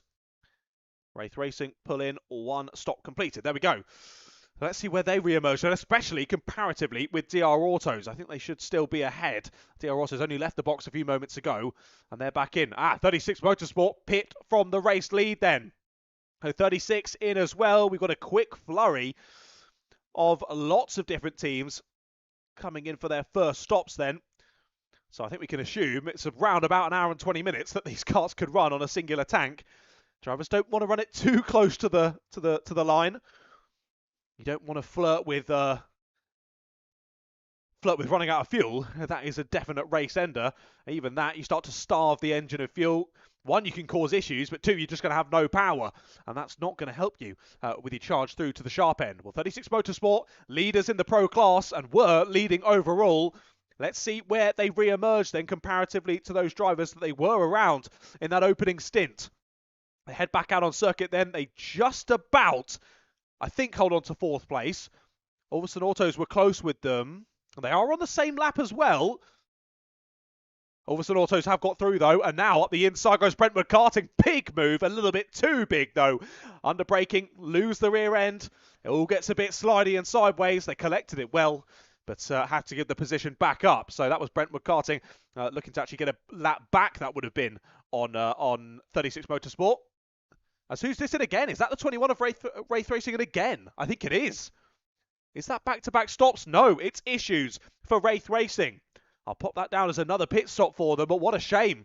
They've only just done their first scheduled pit stop, new drivers in, and already they're straight back into pit lane. What a shame for team number 21. Again, another team that were going so well through the first part of this race. Another driver heads in to the fuel bay. It's Ulverston Autos, I believe, who are in this time. That looks like a green plate to me, though. I'll wait with bated breath, but I think it is. Ulverston Autos are dropping down the order. Can't see a yellow flag out on circuit, so that would lead me to believe it is them. Down at the fuel bay, and this will be the second stop of the day for Ulverston Autos. And now it comes into picture. Clearly, I'm just marginally colourblind. My girlfriend tells me I'm colourblind, but I don't want to do a test. I don't plan on becoming a pilot anytime soon, so I don't think it really matters too much. But Ulverston Autos then, second pit stop of the day. They're going very, very well. Pitting from 5th place overall, that was. Down to 9th at the moment. Where do they re-emerge? Yep, 9th place overall. They rejoin in. 2nd place in class, and that's just ahead of Going Bananas. And Going Bananas have only given us 1 pit stop at the moment. So really looking good at the moment for Ulverston Autos. 2 stops completed. Still there in 9th place. Of course, leading in class is 36 Motorsport. They are a good distance ahead of Ulverston Autos, but Ulverston do have a pit stop in hand there over 36, so you never know what could happen later on down the race. Strategy going well for the moment for team number 10. As we're already ticking down towards 2.5 hours left to go in this race. 5 more minutes, and I'll give you another rundown of the order at the moment. Looks as though 36 Motorsport have settled back in nicely. However, they've honestly only lost time to that group ahead, really, and they've still got Brentwood Karting right on their rear bumper. So the new driver not being allowed to settle into this stint, is he? He's already being hounded by the leader in the Clubman class. But still lapping there in 4th place of 36. Got nothing to worry about. Bit of no man's land for them now. They've dropped 5 seconds off the back of GKD, but they've got 9 seconds in hand ahead of Camtech. So I think Camtech have gained a little bit in those first pit stops for the drivers at the sharp end of the grid. 36 losing out ever so slightly. And a gap opening up between 2nd, 3rd and 4th, who at one point, about 20, 30 minutes or so ago, were absolutely nose to tail. Those 3 were inseparable out there on the black stuff. And now a bit of a margin opening up between the 3 of them. Project D there in 6th place overall, and Alessia Prime there in 7th place. Only 2 seconds between those 2 karts out there, and both of those teams already having served 2 of their 3 mandatory pit stops. MPS Performance, the 95, is back in. This is their 2nd stop of the day. I know their first one I don't think was planned. Issues for MPS to come in, but either way, noted down as one of their 3 mandatory stops. And I have got to give a shout out as well. I meant to say this after my last break and then I totally forgot. Apologies. That fastest lap currently held by DAD. A 40.777 for DAD. Was set around 40 or so laps ago. Well, for them, it was about 40 laps ago exactly, actually, it was for DAD. But still, okay, they had issues. They were parked up down at Stadium Bend at one point, which is never ideal. And they're actually, I think, in the pits now. Yes, they are. So DAD into the pits. I actually think this is their first scheduled stop, isn't it? So the number 7, let's pop them down. So DAD, 1 stop completed, and I do believe that first one counted because they obviously didn't come in through the pit lane. They parked up on circuit, had to get the car on the kart stand, and then drag it back to the pits. I don't think that counts as an official stop for them. So 1 completed then for DAD. 9 laps down off the race leader. But hey, they've got the pace, haven't they? Fastest lap of the race so far for team number 7. Well, still, after those first round of stops pretty much completed now, top 4 it is who have not been lapped by the race leader.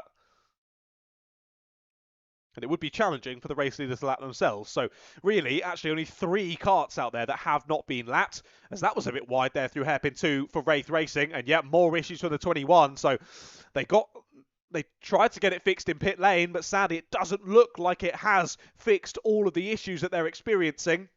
And that will be the 21 back in yet again. So the positive is that's all 3 stops done and dusted, but the negative is I don't think they were planning to do them in quite quick succession. A shame there for 21. Again, they were running so well. Potentially we're on for a top 3 in class here at round number 1. But how quickly fortunes can change in the Rye House Pro Karting Series. What's the phrase? You don't count your chickens until they come home to roost? Is that the phrase? What does that even mean? I don't even know. But anyway, that's the phrase I'm going to use for that one. You can't count your chickens until they come home to roost. You got to hold out. Even in the last couple of minutes of the race, you can't be sitting pretty. Even with a good 20, 30-second lead, you never know what could happen. Or the 21. A shame to see them back into pit lane then. And let's see if they can now get these issues sorted. Well, continuing to tick down towards 2.5 hours left to go in this race, and we're not too far off half race distance here for round number 1 of the Rye House Pro Karting Series in 2026.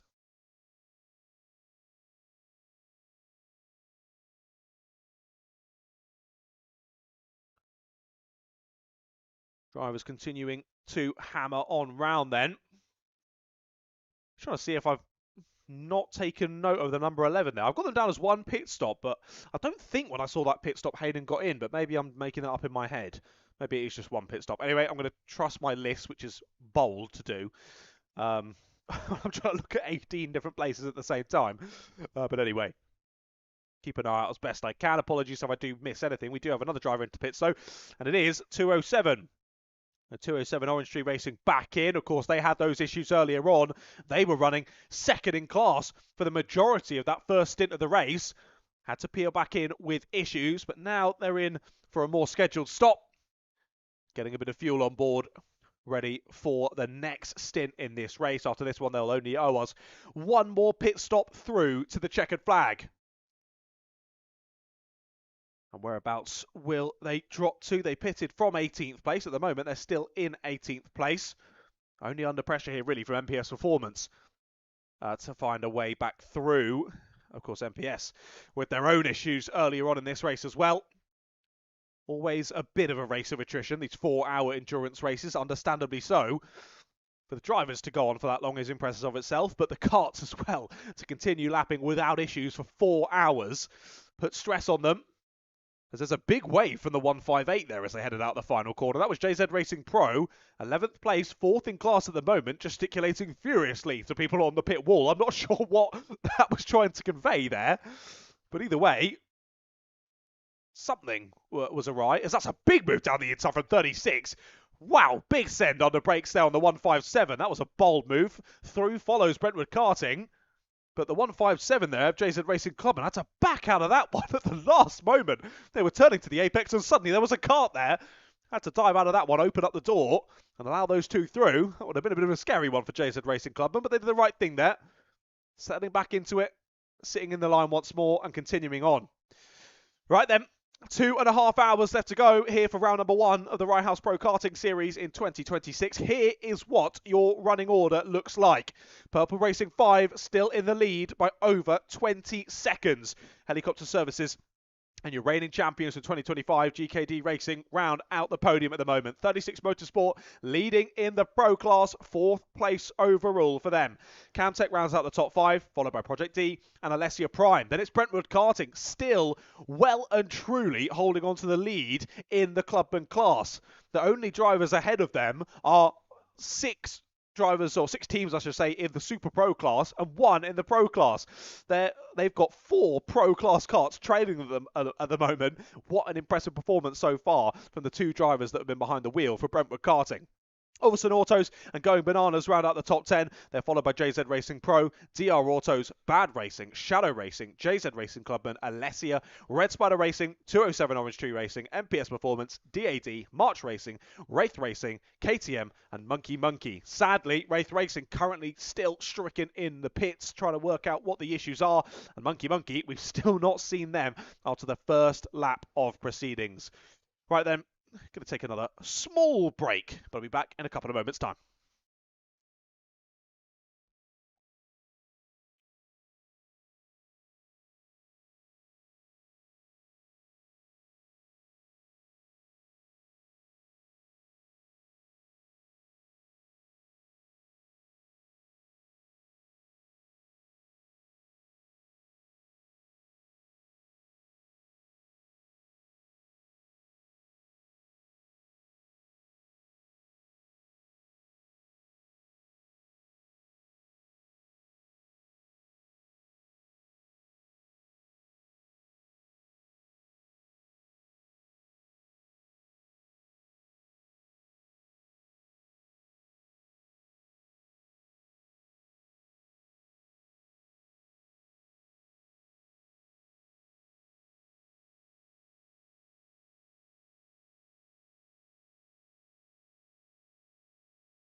JZ Racing Pro then into the pit lane. That's their second stop of the race. I think they put it in from around 10th or 11th place, I think it was initially. I think maybe lost a position or two on the in lap before they came into pits and then lost a few more in pit lane. Where are they going to re-emerge though? They dropped to 16th at the moment. I think they will come out ahead of Red Spider Racing. I mean, they're just about to come through. They might jump ahead of them, actually. They do. Up to 16th place then. Go Red Spider Racing. When will JZ Racing Pro head out of the pits? Waiting for them to come under the gantry. I can see the driver that was behind the wheel standing up. No cart through as of yet. It's a little bit too low on my commentary box to see anything. As there they go. Well, under the gantry they go. A 2 minutes 9 there for that stop for them. Fuel on board though for JZ Racing Pro. And as I say, that's pit stop 2 completed for them. Just about to hit 4 p.m. here in Hoddesdon. And our race continues on. We continue to press on towards half race distance in this one. And then we'll be 2 hours complete, but still with 2 hours left to go.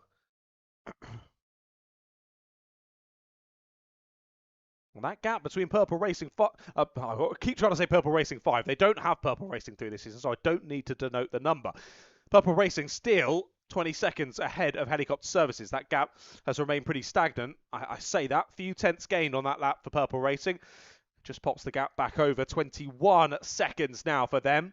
But again, they're sitting pretty out at the sharp end of the order, just doing what they need to do through this stint. Well, we mentioned that 36 Motorsport came out of the pits right ahead of Brentwood Karting. We're under pressure straight out of pit lane onto that stint. Well, Brentwood Karting have got through since that pit lane exit for 36 Motorsport. Brentwood Karting now the ones leading the charge ahead to put some more laps on drivers around them. Of course, there is a lap between those two karts. 36 Motorsport still on the leading lap with Brentwood Karting just 1 lap down. The last of the teams to be 1 lap down. And then it's Alverson Autos behind them in 9th place. The first to be 2 laps down. I'm just looking for them again. Where have they gone? I've lost them already. Good effort from me. There's Purple Racing 5. I think that is them chasing them down. Yeah, it is indeed. So 36 Motorsport, Brentwood Karting across the line. Then the next driver across the line is Purple Racing. So I think soon enough we can assume that they are... Brentwood are about to go 2 laps down. And 36 Motorsport about to go a lap down for the first time in this race. Of course, your race leaders after lap number 1 were 36 Motorsport. That just shows you, as we settle into the stints, I mean, it has taken, well, by the time they get to them, it's probably going to be an hour and 45, an hour and 50 minutes complete to go from leading the race to being a lap down on the race leader. More contact warnings have come through since I last checked. In the last sort of 45 minutes or so. 1 for Helicopter Services, 1 for March Racing, and 1 for Brentwood Karting. Now, March Racing have got a warning, again, not sure what that was for, and now a contact warning as well. So they might just need to be a little bit careful. But equally, with those issues earlier on, they are still 13 laps down on your race leader for the moment. So even with a penalty, I don't think it's going to change proceedings for them too much, I'm afraid, sadly to say, for March Racing. A lovely bunch of lads, but luck's not gone their way today, sadly for them. Continuing to hammer around, though, which is good to see. Of course, all track time is a positive one, not only for the case of it's good fun to be driving a car, it's also good to be getting some data, analysing things, and getting yourself ready for the future rounds in the series. It's not all over yet, even if things go wrong at round number 1. Plenty of opportunities to get some points back, and of course, luck might not go your way today, but equally your rivals might have the same fate at future rounds. So always stick in there, get as many points as you can, as we often see in championships go down to only a handful of points. No point in packing it up, dropping down right to the back of the order. Might as well get a few extra points to your name, and maybe, that just maybe, could come in clutch by the end of the season. Picking their way through the order now, there is the number 3 of Helicopter Services in 2nd place at the back of a train of 3 drivers headed up by the Wraith Racing crew. Good to see that they are now back out and lapping. Sadly for them, 21 laps off of the race leader now. What was looking like a potential class podium for them has really slipped between their fingers with that double pit stop in quick succession because of those issues. They thought they'd fix them, headed back out, hadn't quite fixed them sadly, had to head back out, back into pit lane, lose a lot more time, but they're back out and lapping down in 23rd place. I think we're back into that portion of the race where we're not going to see too many pit stops really. Drivers just getting on with it, hammering around and looking to get back into that metronomic pace. You want to be within sort of a tenth of a second every lap if you can. That's easier said than done when you're picking away through back markers though, with varying levels of pace. Looks as though we switched back around again. Yes, we have. 36 Motorsport back ahead on circuit of Brentwood Karting. But look at that gap. That has reduced so quickly back to Purple Racing. They are almost in the wheel tracks now of Brentwood Karting. And just ahead of those two, MPS Performance as well. They're lapping in 19th place at the moment with those issues earlier on. How quickly will Purple Racing get through here then? How long is it going to take for them to close this gap and find a way past and make it so that only the top three are still on the leading lap? Well, here they are looking through on the 32. Points them through at hairpin number 1. Does Brentwood Karting. Gives them the thumbs up as he goes past as Purple Racing. It's always nice when you're in the lead of the race and someone doesn't make it too difficult for you. Thank you so much. You've saved me so much time. Let's press on together now. As 36 are trying to find a way through on MPS as all. It gets a bit closer into the final corner. A little bump into the rear bumper there for 36. They might get a contact warning for that one. But either way, they do find a way through. They stay there in 4th place. But Purple Racing now almost right onto their rear bumper. I say almost. They are. Straight onto the rear bumper of 36. Definitely a matter of when, not if here. The 36 go a lap down. We did have a change on the last lap though. Move made by Project D. So Project D through on Camtech. That's a change for 5th place overall.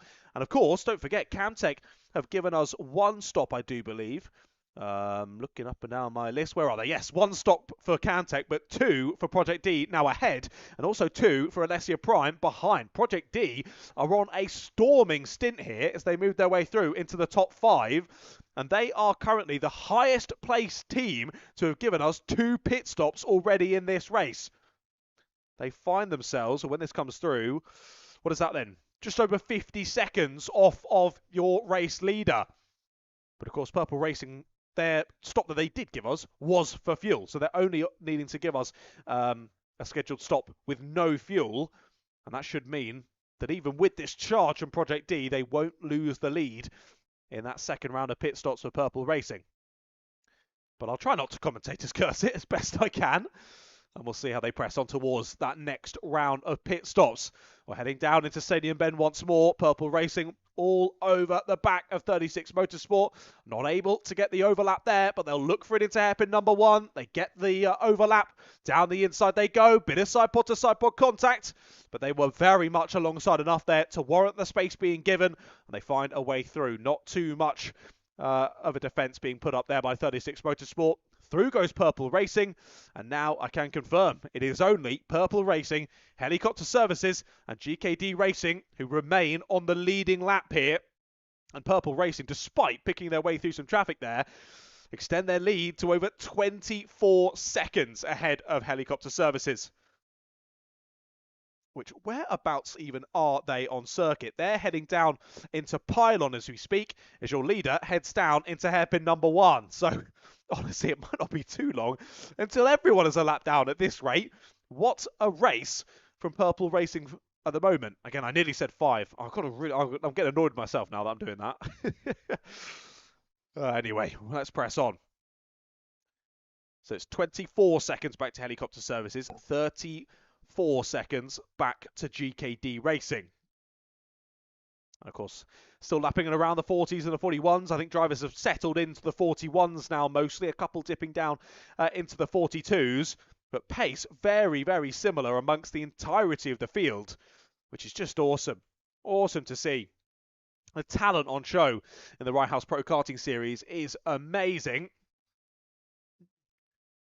providing some awesome battling for us to enjoy. Whether you're here trackside, thank you for joining us here for round number 1 of the Rye House Pro Karting Series. Whether you are here for RHPK or you're simply here for another activity or another session later on, I hope you're enjoying the action on circuit at the moment. Hopefully I'm able to make it a little bit simpler to follow. And also, a big thank you and hello to everyone watching on the YouTube live stream. Don't forget, if you've got anyone who wants to keep up to date from home, you can send them over the link to the YouTube live stream. That's over on the Rye House YouTube channel. And of course, it will be available to view whenever you like. As soon as it's done and dusted, it'll be uploaded to the Rye House YouTube channel and should be there forever, barring whatever Mr. Donald Trump decides to do over in the US. Yeah, nuclear war. Maybe you won't be able to watch the stream back, but hopefully, barring any of that, it'll be there for you to enjoy whenever you like. Continuing to press on then, 2 hours and 10 minutes still left to go in this race. And like we say, ticking down towards half race distance then. We get down to the half race distance point. I'll give you another run through of this order. But still looking down in pit lane, no murmurings of any new drivers jumping on board for the moment. No drivers with helmets on getting ready to go. It's all the calm before the storm once again then. We are still expecting quite a number of pit stops though in this one. Quite a lot of teams have only given us 1 stop in this one, and a few have given us 2. Only one team has given us 3 stops so far, and that's Wraith Racing, but that wasn't out of choice. That was out of necessity with car issues earlier on. So no one having completed all stops just yet. Understandably so, with 2 hours and 11 minutes left to go. I don't think the kart will go for quite that long on 1 tank of fuel. But plenty of different strategies playing out in this one, which is making it really interesting to cover. The question is, which strategy is going to end up being the best one of them all? We'll have to wait and find out, won't we, ladies and gentlemen?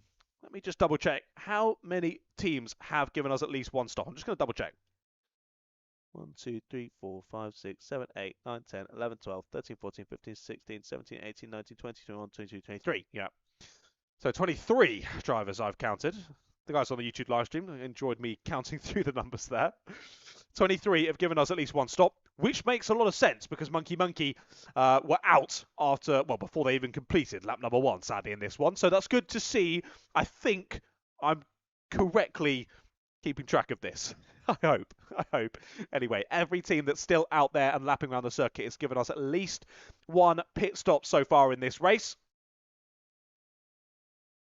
And we wait with bated breaths for more to be completed. I think that we can imagine next 10 minutes before the 2-hour middle part of the race. I don't think we're going to see any more. I think we'll see a quick flurry in the mid part of that penultimate hour of the race. And then more when we get into the final hour as well. When will drivers go for it? How long will they go for those final stints of the race? You see there, GKD trying to pick their way through on the number 11.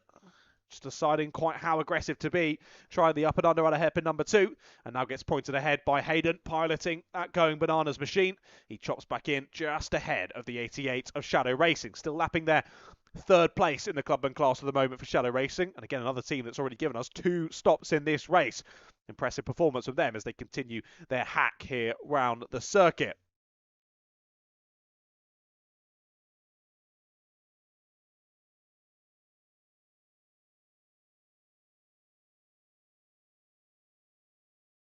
Trying to see if we do have any relatively close battles on track. It does look as though we have fanned out a little bit in terms of positions out there on circuit.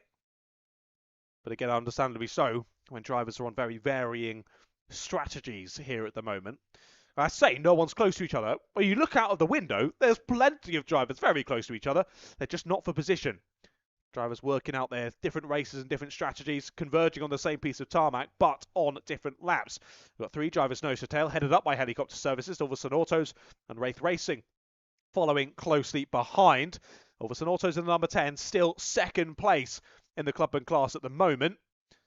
As we were chatting about just a second ago, Going Bananas in the 11th, currently 3rd place in the pro class. Last of the podium finishers for the moment, but they can't be too relaxed.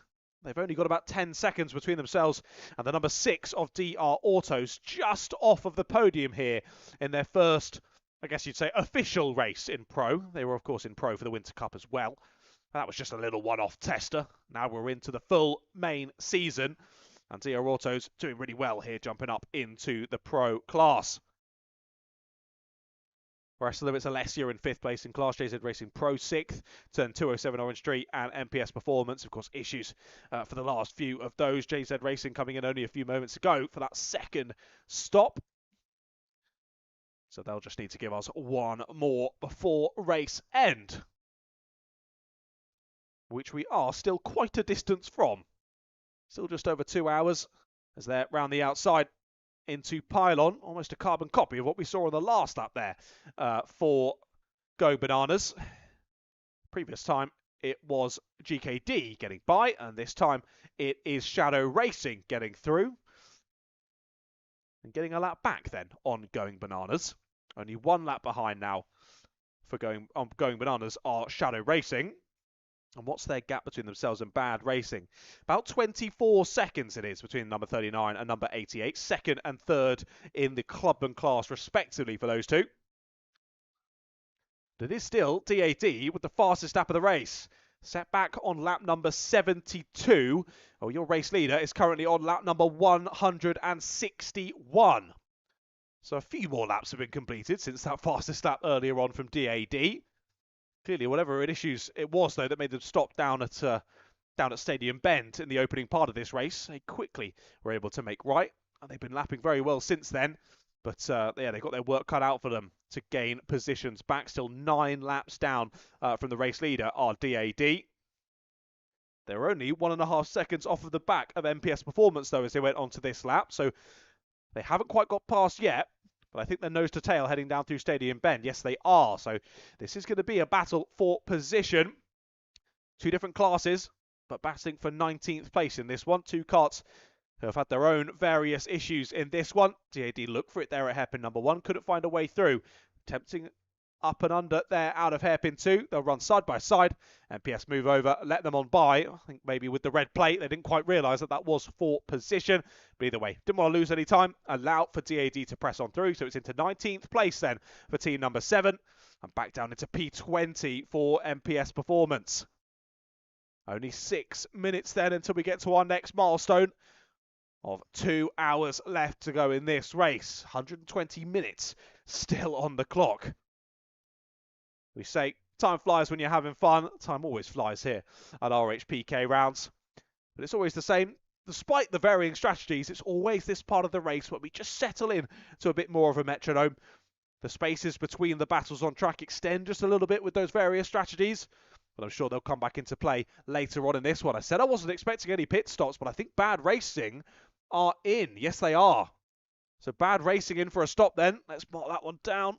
Second stop of the race then for team number 39. They pit from second in the clubman class, and that allows Shadow Racing back through into second place in clubman. JZ Racing clubman moved through into third in class, 13th overall. Alessia fly on by as well into P14. Have they headed back out of pit lane yet? Doesn't say they have on my live timing. As no, the kart's definitely still down there, and maybe issues then for Bad Racing. They're stopped at the end of pit lane, not going anywhere particularly quickly. Oh dear, what a shame for Bad Racing. Yet again, they just seem to have no luck, these boys. Such a shame. They were in a good position at one point in the Winter Cup as well, and things went wrong. Looks as though it might just be a carbon copy here today at round number 1 of the Summer Series. Have they exited now? Yes, they have. They drop behind Alessia. Alessia moving to P14 overall. Bad Racing rejoin 15th place overall, 5 laps off of the race leader. But I think they've still got a decent margin over Red Spider Racing in 16th place on the same lap as them, but about 15 seconds behind. So not an awful stop considering there for Bad Racing, a 1 minute 52. But I don't think that was any fuel on board for them. I think that was just a standard stop. But a bit of time lost there trying to work out issues. Of course, that's all the information I have in here is using my eyes. And I am no mechanic. So I can't tell you exactly what was going wrong there. But either way, less than ideal for Bad Racing. But they've got 2 stops under their belt now as we continue to head towards 2 hours left to go in this race. Move down the inside yet again from DAD. We saw they'd already got through an MPS Performance only a few moments ago. They now get past the 77. So putting another lap there on KTM. Not too far behind them now, Camtech. So Camtech running 6th place overall at the moment. And they're still about... So we've got about 7 seconds then, weirdly. GKD back to 36 Motorsport is 7 seconds. Then 36 Motorsport back to Project D is 7 seconds. And then Project D back to Camtech is 7 seconds. Funny enough. So pretty even gaps there between 3rd, 4th, 5th and 6th place. Project D seemingly consistently the fastest out of all of those 4 teams. The only team that can currently match their pace is your race leaders of Purple Racing 5. New team into the pits then. Of course, we only just saw Bad Racing in. They'll then retake 3rd place in the Clubman class, courtesy of JZ Racing Clubman heading into pit lane. So that's their 2nd stop of the race, getting some fuel on board this time. Other 157. I think they will re-emerge in 17th place then, 5th in the Clubman class once all is said and done. Just 1 position behind their sister team of JZ Racing Pro. Driver heads the end of pit lane then. Driver out, new driver hops in, ready for his next stint. Engines back on, off and away they go. Off and away do they go? No, I don't think so. There's more people stood around the car. Trying quickly. Can see Mr. Sullivan Sr. having his best look at that rear engine. Trying to get it all restarted. Plenty of people now crowding around that JZ Racing Clubman car. A shame there, them losing time. They were definitely still within a shot here of the Clubman podium. But at the moment, I think that is slipping through their fingertips as they continue to spend time there down in pit lane. Looks as though they've just about been released now, I think. As there they go, they just lost out on 17th place there as 207 Orange Tree Racing come through to start a new lap. And not too far behind then are the 157 of JZ Racing Clubman, slotting in just behind the 7 of DAD. So funny enough, those 3 very close to each other on circuit, but all on slightly different laps. So 17th, 18th and 19th, nose to tail on circuit, but all on varying points of the race for each other. Right then, we are about to drop below 2 hours left to go in this race, ladies and gentlemen. Can you believe it? Half race distance here already then for the first round of the Rye House Pro Karting Series season in 2026. 36 Motorsport, I can see, hounding the rear bumper of the 11 of Going Bananas. So that's again to put another lap on the team in 10th place. And of course, it is the leaders in the Pro class putting a lap on 3rd place in the Pro class at the moment. That just shows you quite how far clear in terms of their class 36 Motorsport are. They're in 4th place overall. Right then, with 2 hours left to go on the clock, let's give you a rundown of the order at the moment. Purple Racing still in the lead, and now it's nearly by 30 seconds ahead of Helicopter Services. GKD Racing still rounding out the podium, a further 13 seconds off of the back of team number 3.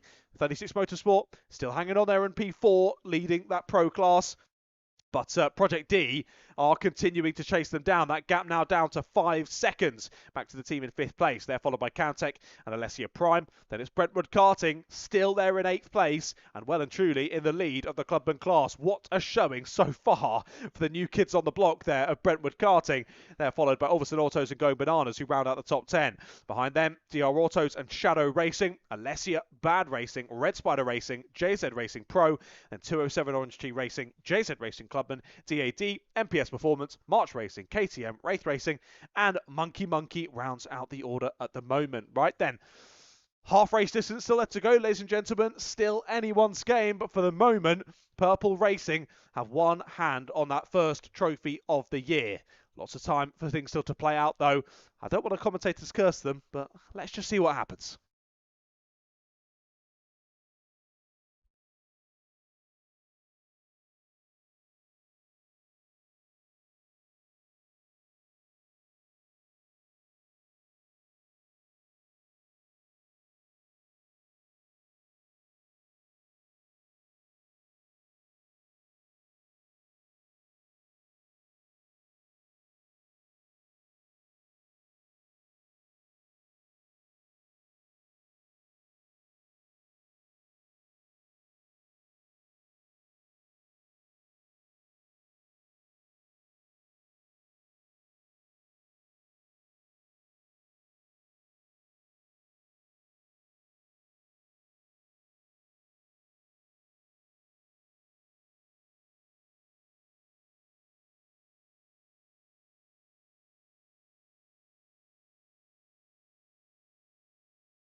Well then, GKD pitting from third place. Then they head into pit lane for their second stop of the race. No fuel on board this time for your defending champions. Where will they re-emerge into traffic? 7th place. 1 minute and 17, that one. Pretty decent stop considering no fuel. So what are we looking at there then? About 36 seconds in additional time there to get the pit stop done and dusted for GKD.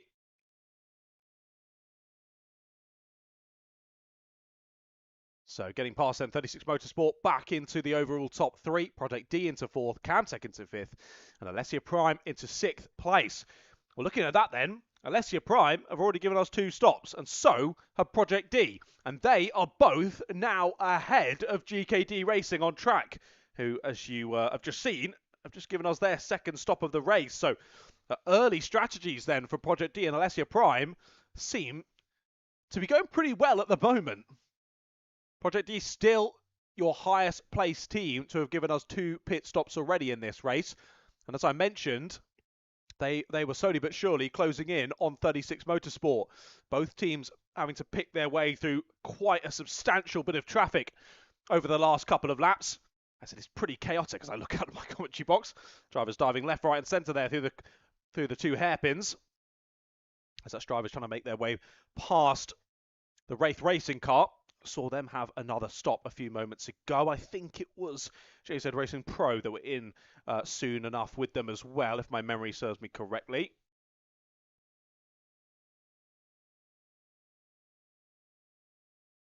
But an hour and 50 minutes on the clock then. Still Purple Racing leading us, but we do expect a pit stop from them in the not too distant future. Similar story for Helicopter Services and 36 Motorsport. Can't get these comfortable.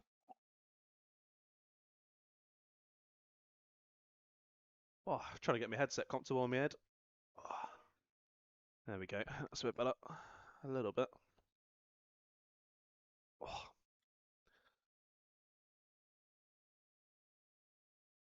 So still then, as I mentioned, Purple Racing still in the lead overall, and of course in the Super Pro class as well. 36 Motorsport still in the lead of Pro, and Brentwood Karting still in the lead of the Clubman class. And what do they still have? 2 laps ahead of Shadow Racing at the moment. But still, look at that chaos down at hairpin number 1. We've now got, what's that? 1, 2, 3, 4, 5, 6, 7, 8, 9, 10, almost 13 karts in the same part of the track now. That is over half the grid. All now in and around the same piece of tarmac. That's going to be slowing them all down as they all try and chop and change for track position here. And look at that, in all of that, 86 have gotten by. So that is a change then. Project D are into the overall top 3 then. They've gotten past 36 Motorsport in that melee there on lap number 186. And Project D are into the top 3. Impressive stuff from team number 86. As LD MPS Performance are into the pits yet again then. As to be fair, they did owe us one more, so 3 stops now completed for them. This is going to be a driver change, it seems, for the 95. And they'll head back out onto the circuit in a couple of moments' time. While I was away as well, there was a new fastest lap, and it was from DAD yet again. They beat their own best from lap number 75. This time on lap number 170. They got a few extra hundredths off of their time, a 40.682. Now the time to beat.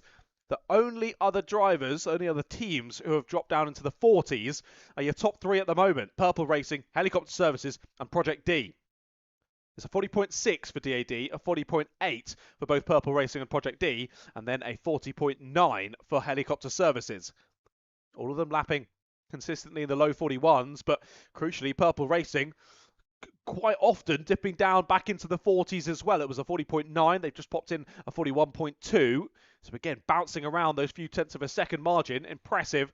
But also when you have to think about passing back markers in all of that as well. And Purple Racing have now put a lap on GKD, of course, courtesy of that second pit stop for GKD. As they're on the exit, Purple Racing pointed through, down into pylon they go. And now they've got a nice bit of fresh air comparatively to the rest of the drivers out there, as they all continue a bit of argy-bargy down through hairpin number 2. Bit of contact there between Brentwood and March Racing, and that gives the opportunity for DAD to go up and under round the outside. That was bold. Attempted there to follow round the outside of Brentwood Karting. That wasn't going to work. Couldn't keep the grip. I had to settle back in behind once more. And they've got Wraith Racing for company as well. He'll pull to the inside. A good exit off of the final corner, but not quite enough to send them move down into Stadium Bend. They slot back in before they get down into the braking zone. So 36 just ahead of this battle. They're still just sitting in behind the 88 of Shadow Racing. I can tell that the driver of Shadow Racing has done a lot of rental karting because of the way that he's holding that steering wheel. I often see that a lot now. There was never a case. I mean, I never really did any proper karting as a child, but you never saw drivers holding the top of the wheel ever. Ever. I don't remember ever seeing it. But in the last few years, that seemed to become the strat, often for drivers racing team sport regularly and things, because of course they've got those square wheels. And actually, people have seemed to have found out that holding the top of the wheel seems to give you a bit more ability to find pace rather than the usual, what would you say it is, quarter to three? Yeah, quarter to three holding of the wheel. But hey, it seems to be working at the moment for the driver of Shadow Racing. They're putting in some good pace. Just differing styles, isn't it? I think depending on what you've done in the past. And the younger drivers often seeming to employ that slightly higher holding position on the wheel. Just an interesting thing to take note of there for the driver of the 88 of Shadow Racing. Closing it already, though, to an hour and 45 left in this race. I didn't think we'd have any more stops before the 2-hour mark. We had one or two, and now that we've dropped back below the 2-hour mark, we had a few more in as well. The biggest one of those being GKD Racing, still lapping there in 7th position. Still 2 laps down on the race leaders. 6.8 seconds off of the back of Alessia Prime at the moment. They closed in a little bit on Alessia Prime on the last lap, but nothing too major. So 3rd, 6th and 7th have all given us 2 stops so far in this race. 1st, 2nd, 4th and 5th. We're still waiting for the second stops from those teams and where that'll reshuffle them back out into. Some serious gaps at the sharp end. I do think Purple Racing and Helicopter Services, even though they're still owing us those extra stops, they've got a decent enough margin where I think they should just about hold position. I say that. Purple Racing, 100% I back that previous statement. Helicopter, I'm not quite so sure. Project D, of course, only 1 position behind them. Just waiting for Project D to come under the gantry. What's that gap like? Only 19 seconds. Look at that. So no. When Helicopter do pit, I do think they will lose 2nd place overall. Now, Project D are 54 seconds off of your race leader of Purple Racing. So that, I think, is fair to say that Purple Racing, as long as it is a decent pit stop next time around, they will be holding on to this race lead. And I think all down to that first dominant stint from Bo Sullivan behind the wheel of that Purple Racing car. And then the second driver that's jumped in after him, apologies, don't know of their name, but again, has been putting in an awesome stint. Keeping consistent, picking their way through the back markers very, very well.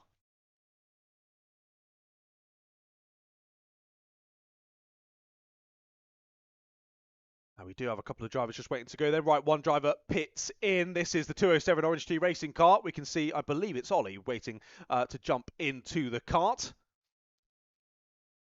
This time he he doesn't have a cigarette hanging out his mouth, but I'm sure he's had one ready to power himself to some consistent lap times in this next stint.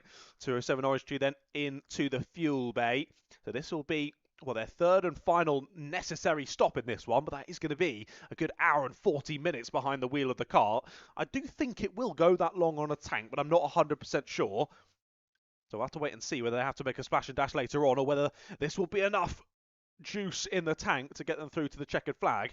They'll be hoping so, but of course issues earlier on for 207 Orange Tree Racing. They pit from 17th place, dropped to 19th at the moment. I think they should re-emerge. Yeah, they will still stay in 19th place when they re-emerge from pit lane here. That's 3 stops done for them. Oh dear, looks as though the 21 is in again, I think. Just wait to confirm. It is indeed Wraith Racing in for their 5th stop of this race. A shame there for Wraith Racing. Has not gone their way after a positive first start to the first into the race, I should say. Just has not gone their way since then, unfortunately so, for team number 21. Which I would never be biased towards, but that is my race number, 21. A shame to see not going their way here today. But again, we wait with bated breath for the rest of these drivers in the top 6-7 positions. 6-7. There's definitely no one young enough here to find that funny. Anyway, continue my train of thought. We're still waiting for those, 4 of the top 7 to head back in for their second stop. Purple Racing, Helicopter Services, 36 Motorsport, and Camtech. Brentwood Karting, how many stops have they made? It's just the one. Where are they on my list? Yeah, 1 stop completed for Brentwood Karting. Again, we're expecting one from them as well in 8th position.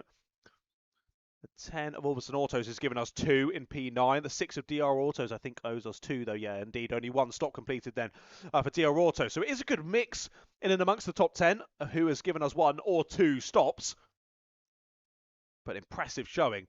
A lot of teams here in the field. It has been so close. Too close to call here. As your race leader is pressing on towards 200 laps completed in this one. They are on lap number 199 at the moment. And their gap back to P2 Helicopter Services continuing to increase. It's now 37 seconds. The gap between the top 2. We saw it was domination in round number 1. The Winter Cup for Purple Racing. Well, round number 1 is looking something very similar, isn't it? Purple Racing scampering off in the lead as they have done since they took it back on, what was lap number 6, 7, 8, something like that. I nearly did it again.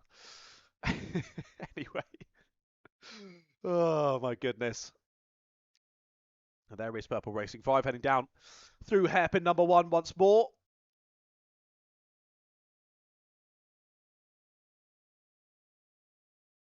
They've got a nice bit of fresh air still ahead of them. It's certainly not been a relaxed stint for them, though, has it? Picking through back markers, but remaining absolutely metronomic. It's been very, very impressive to watch them through this race so far. And Project D get through on a couple of slower drivers as well. 207 Orange Tree and the 21 of Wraith Racing, they get past now as well. They're in 3rd position. But again, still a lap down on your race leader. There we go then. 200 laps completed for Purple Racing. Still with an hour and 40 minutes left to go. I think we're going to get some pretty high numbers here in terms of total laps completed. I mean, we're only just over half race distance when getting to 200 laps. So I think we're probably looking at the high 300s here today. Which is crazy to say. Good 350 laps or so this is going to be. Which is mind-blowing. 350 laps of this legendary Rye House Kart Raceway. Which, to be fair, all the drivers should be pretty knowledgeable of by now. I mean, I take Brentwood Karting out of that statement. This is literally their first round ever, but a lot of you have been doing this for a number of years. And that again just shows why the talent on offer, the consistency of pace is so impressive. But again, that just makes it even more impressive that teams like Brentwood Karting can jump in and be so competitive straight out of the blocks. Honestly, fair play to them. Moved down at hairpin 2 there. That was GKD getting through on Alessia Prime. Now, I think that was for position. Yes, it was. So change to 6th place then. Down at hairpin number 2. GKD muscle their way on by and shuffle Alessia Prime back down into P7. Of course, both those teams have already given us 2 pit stops in this race. It looks as though Alessia Prime are about to give us their 3rd, though. He points across to the driver waiting in the wings. Helmet and suit and boot all on and ready to go. I think soon enough we'll see the 42 diving to pit lane for their final time in this race. And it'll be a nice long sort of hour and 35-minute stint here for the last driver in the Alessia Prime squad. A couple of drivers getting ready down in pit lane. So I think a flurry of pit stops about to begin then as we close in to 1.5 hours left in this race. Only change to the last few laps there. That one we've just seen for P6 overall. Then it'll be interesting to see if Alessia Prime do dive straight to pit lane, as one driver has come in. I'm not quite sure if that was Alessia Prime. I'll double check that when they come through. Trying to spot Alessia Prime. Maybe it was them. It was Alessia Prime. They are in then for stop number 3. I'll note that down on the tracker. Alessia Prime getting a bit more fuel on board, ready for said final stint. That hands P7 overall to Brentwood Karting at the moment. That team, the first of the drivers to be 3 laps down on the race leader at the moment. But as we mentioned, Brentwood have only given us 1 stop so far, so they're still needing to give us 2 more before the checkered flag later on. And don't forget, that pit lane will be closing 15 minutes before the race end. So drivers and teams got to get their tactics all in order before that 15-minute chime. And pit lane entry will be closed. If you've not completed all 3 stops by then, well, you're going to be getting yourself a pretty hefty penalty, and that's effectively race over anyway. So just make sure you get it done before that 15-minute window comes into effect. Good to see the streams holding up relatively well. A positive to say the least. But again, still that lap on 170 from DAD, fastest so far in this one, a 40.682. They've now made their way back up into P17. So again, good to see, despite issues earlier on, continuing to hammer it around, and they're getting a few more points in the bank for the rest of the season. Of course, it still won't be putting smile on their faces, I wouldn't have thought, but either way, you never know what could happen at the end of the championship season. Of course, DAD were not far at all off of the sharp end last year, battling with GKD all the way through to the final round, and it ended with 3 points separating the 2 teams. I've just realised, I said earlier that we're used to seeing GKD in 55. What am I talking about? We're used to seeing them on 33. I knew it was 2 consecutive numbers, but clearly I've messed that one up. Apologies. They were running 33 last season with GKD. Of course, now running the number 1, courtesy of that championship victory. But yeah, 361 points for GKD versus 358 for DAD at the end of the season. That just shows only 3 points in it. And DAD know that to a T. Of course, it's gone the wrong way for them at the end of the last season, but you never know what could happen at the end of this one. Okay, it might not have gone their way here today, but equally, those few extra points gained for getting those positions back over the rest of the race could just mean the difference between nicking the championship at the dying moments and falling ever so slightly short.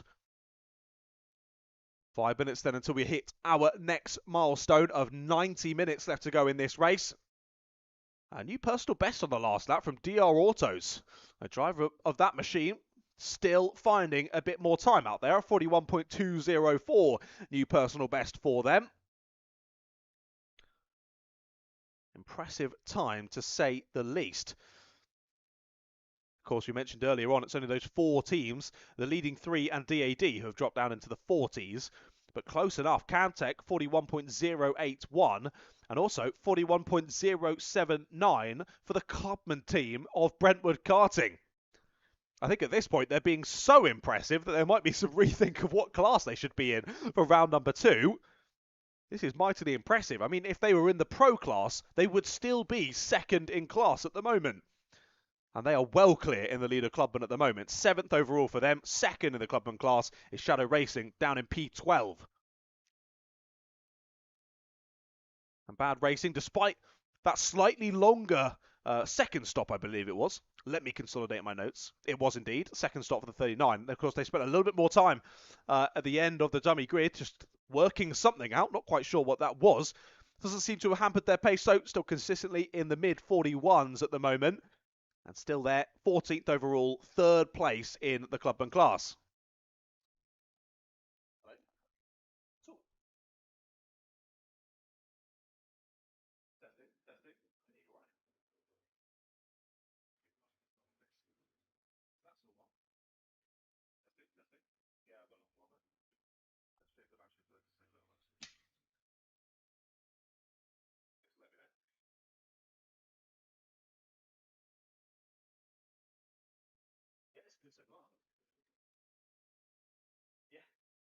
Yeah, I was just saying you couldn't hear me. That maybe you would think that I'm going to pro. Next one. Yeah.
Right then, we continue on. I think for a moment there, you lost me. We had one of the batteries die in the commentary box, and I didn't quite notice. So thanks for letting me know, Mark. Well, whether that's a positive or negative that you lost me, I'm back, I'm afraid, with just over an hour and a half left to go. I was just briefly chatting about, well, one, how impressive Brentwood Karting have been, but also for the fact of if they were in the pro class, they would still be running in second place in pro at the moment, and they're leading Clubman by quite the considerable margin. Uh, Ahead of Shadow Racing, second place in the class, but 12th overall at the moment. I think I did just spot, as I was getting everything sorted, that Project D have just been in for their third and final stop of the race. So team number 86 then getting that third stop done, and they've re-emerged in 6th overall. 15 seconds off of the back of GKD at the moment, but GKD still owing us that third and final stop later on in this race. Apologies, you missed me. I'm not quite sure for how long. I'm trying to keep an eye on all the gadgets and gizmos up here, but apologies, I've clearly missed that one for the moment.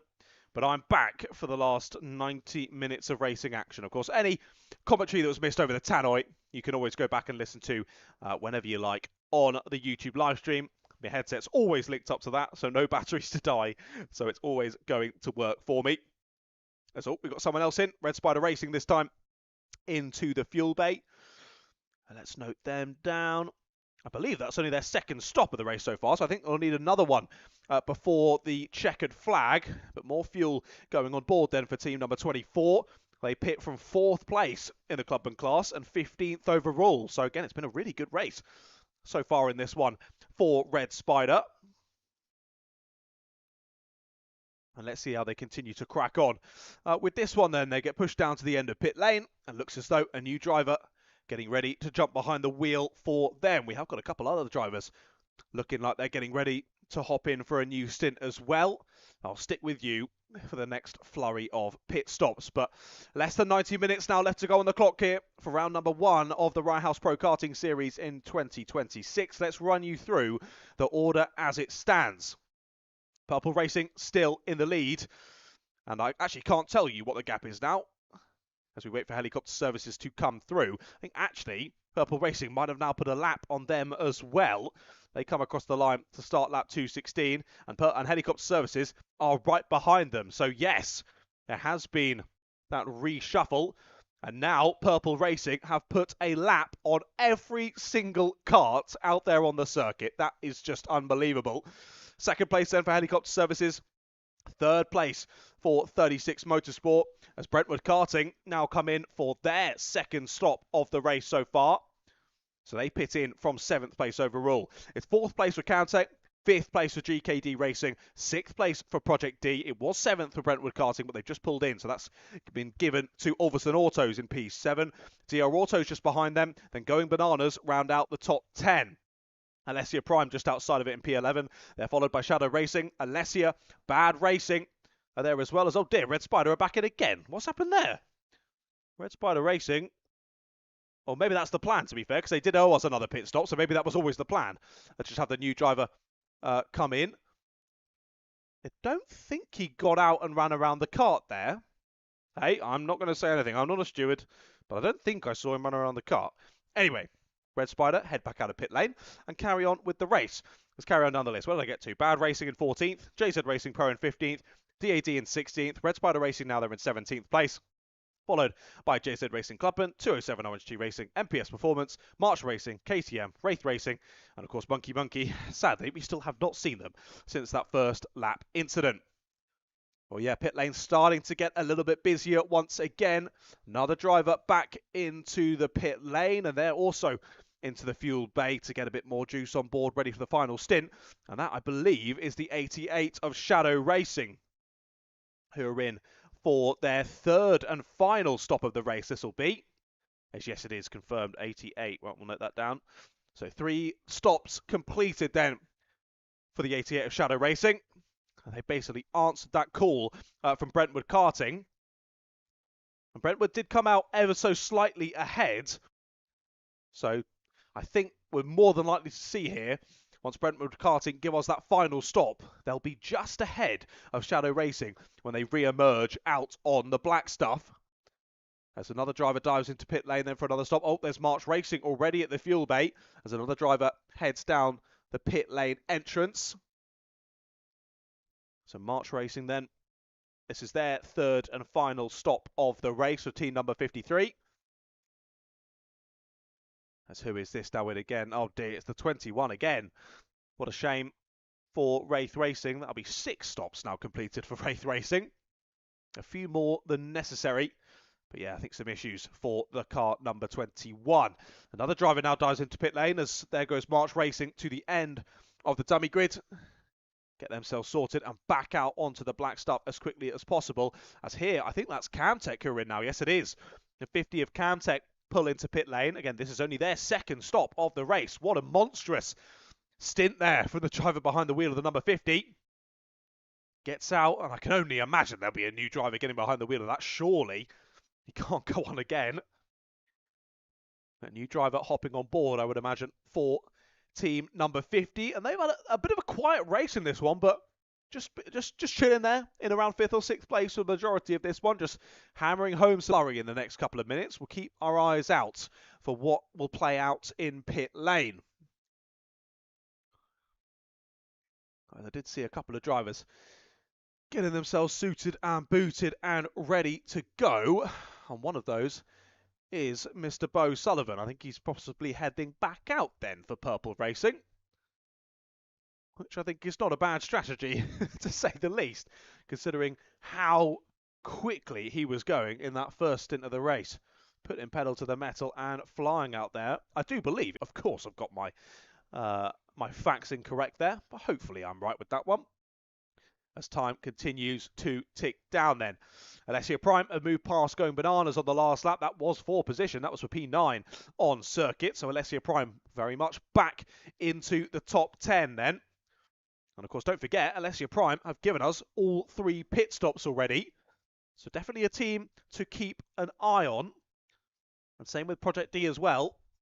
The number 86 there in 5th place overall has already given us all 3 pit stops.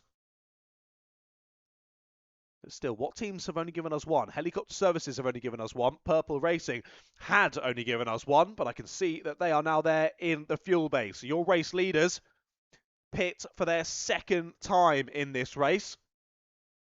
A nice speedy fuel stop for them as they get everything sorted. And is it Bo? It is indeed, yeah. Bo Sullivan will jump back behind the wheel then for Purple Racing for their penultimate stint of this one, but we expect them back in a little bit later on. Speedy stop there with a bit of fuel on board as well. Not quite sure it was a full tank, but if it was, my goodness, that's a fast stop. 1 minute 37 total there for team number 5. That gifts Helicopter Services the race lead for the moment. But like I mentioned, they've only given us 1 pit stop so far in this race, so we'll be expecting them in pretty shortly. I mean, the first stop that Helicopter Services did was in direct response to the first pit stop from Purple Racing. Will we see a similar story here as we continue on to this stint? Purple Racing are straight back in then. I think I've noted the strategy there for Purple Racing. Back in they come. Back-to-back pit stops. Of course, they took fuel on board last time, but this time it'll be straight under the limbo bar for Bo Sullivan. And yep, there you go. There he is, ready to come straight back in. So getting that fuel stop done, then immediately getting the next stop done to get them up to 3 total. And that's it all said and done then for Purple Racing. They'll re-emerge where they'll kick off this final stint from. As was it Bo just taking it for that one single lap? I think it was. It was indeed. He's just doing that one singular lap then. Comes back in. Final driver jump of Racing Squad. And who's in with them? It's Helicopter. They nearly take out the ankles of the drivers around them, all flurrying over the purple racing cart. But as expected, the drivers around them react to the stop from Purple Racing then. Helicopter Services straight in for fuel. I did mention, would they do the same and copy the strategy of Purple Racing? They did exactly that. Here comes the 88 into the box as well then. At Shadow Racing, oh dear, I don't think that's a scheduled stop for Shadow Racing, because they had already given us 3 stops in this one, and yep, eyes down to the engines. What a shame for Shadow Racing. Pitting from 14th overall and 3rd in class in the Clubmans at the moment. Looks like it's issues, though, sadly, for team number 88. People diving in to assist, but how long is this going to take for team number 88? Can they hold on to a podium position here in the Clubman class? Well, here comes GKD into the pits as well then. So your reigning champions pit for the last time in this race. Purple Racing go through, so do Helicopter Services. Of course, don't forget, there's only 2 seconds between Purple Racing and Helicopter Services, but team number 3 need to make another stop.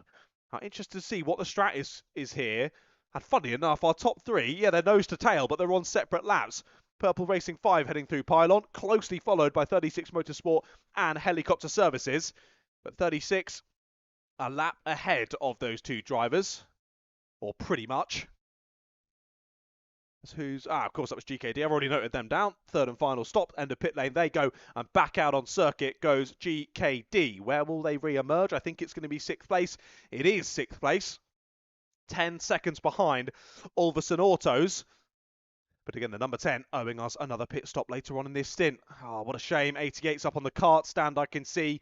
That doesn't look like it's going anywhere particularly quickly. A real shame for Shadow Racing. They were deserving of a podium today. It looks like that's slipping from their grip.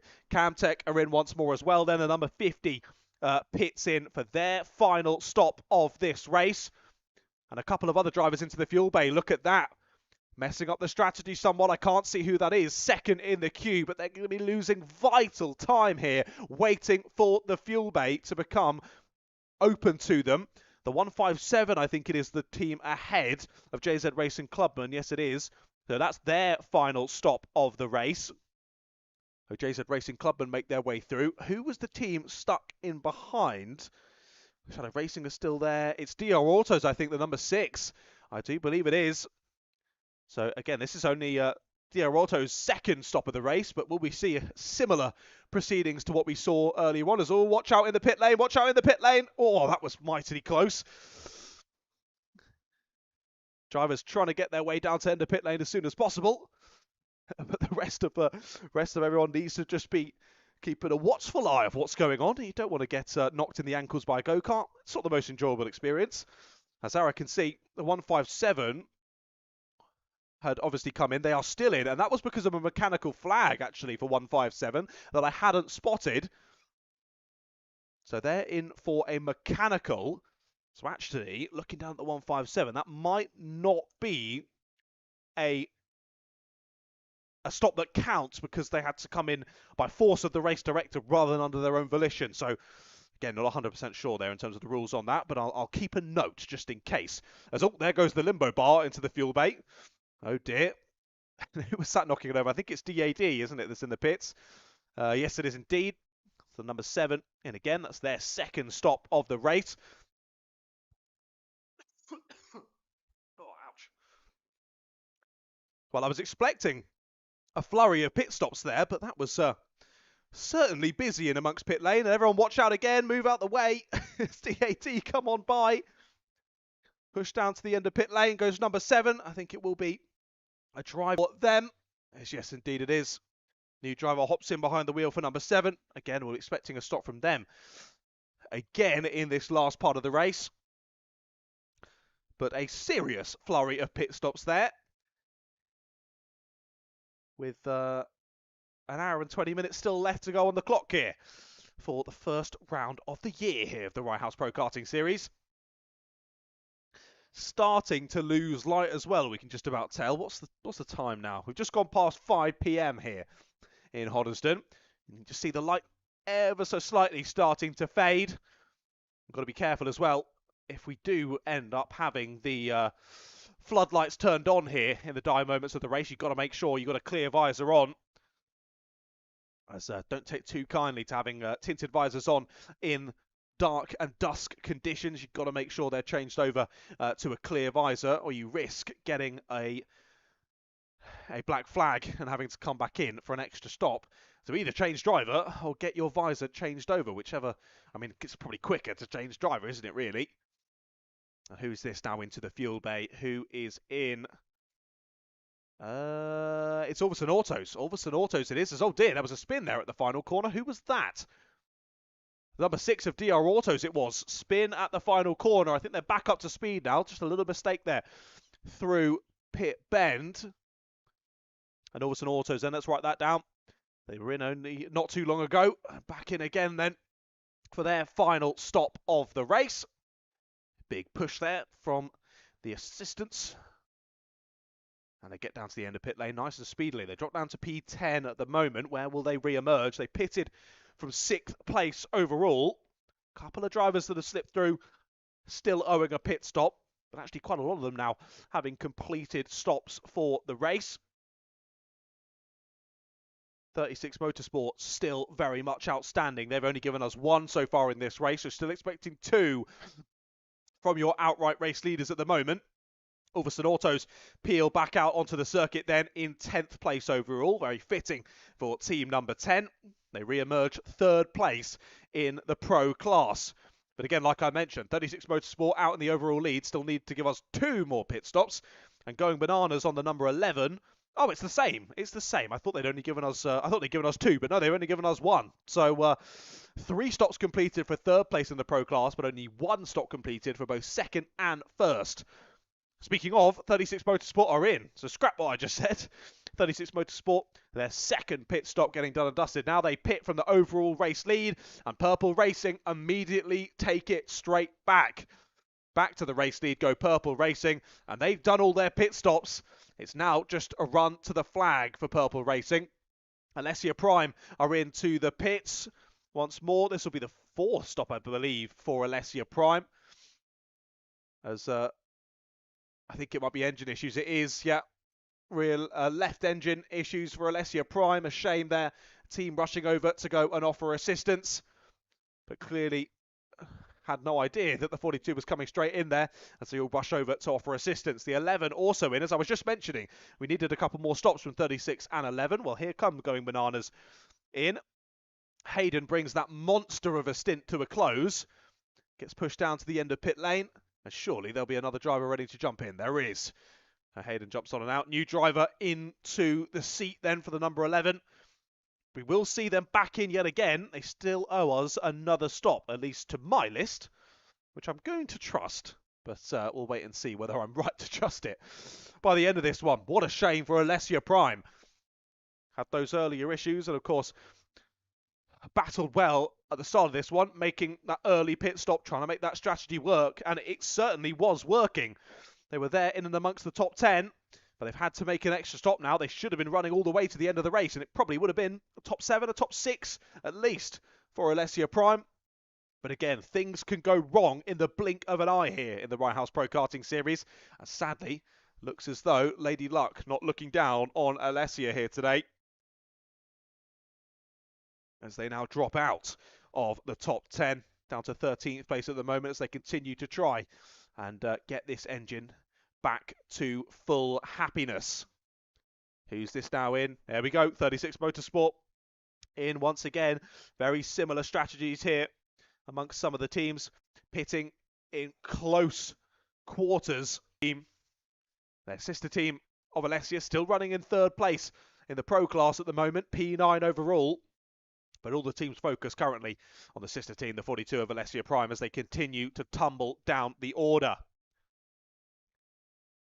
So 36 Motorsport then re-emerge behind GKD Racing.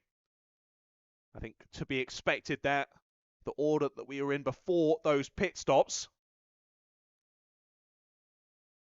Wow, I've only just spotted quite how close Project D are. I had not realised how much they'd closed in over those last pit stops for Purple. Well, last pit stop for Purple Racing. Of course, Helicopter Services still owe us another pit stop.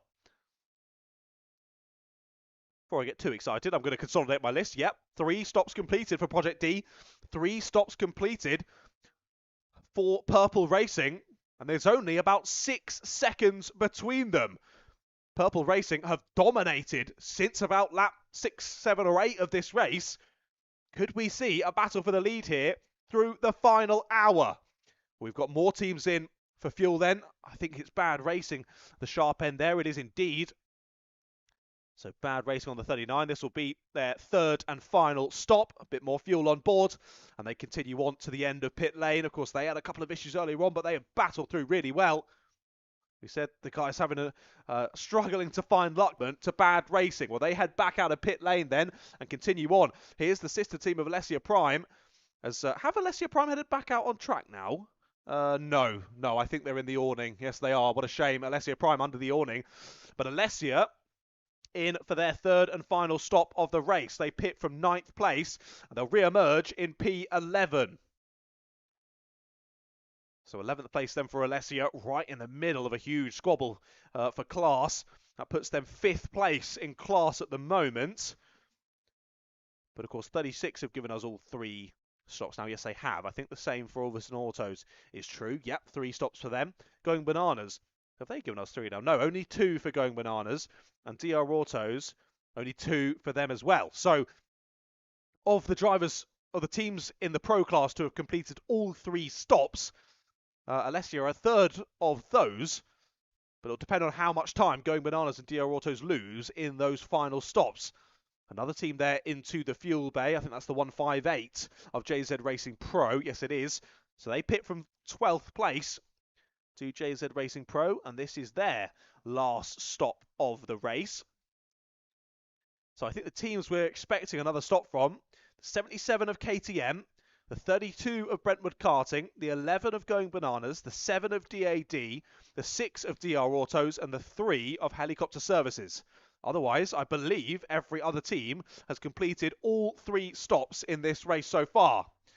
Well, a lovely flurry of pit stops then over the last 15 or so minutes, shuffling up the order once again and making it oh so exciting for us to keep an eye out. Well, Purple Racing still 4.5 seconds in the race lead then, ahead of Helicopter Services, who still owe us a pit stop. But the crucial detail is that Project D are only a further 3 seconds behind them. Purple Racing and Project D, 7 seconds between them here with just over an hour left to go, and both those teams have completed both pit stops. It is a straight duel to the end of this race.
I've just looked up from my packet of crisps, and what has happened? The leaders are in the pit lane. Purple Racing looked untouchable in this one, and they are in the pits.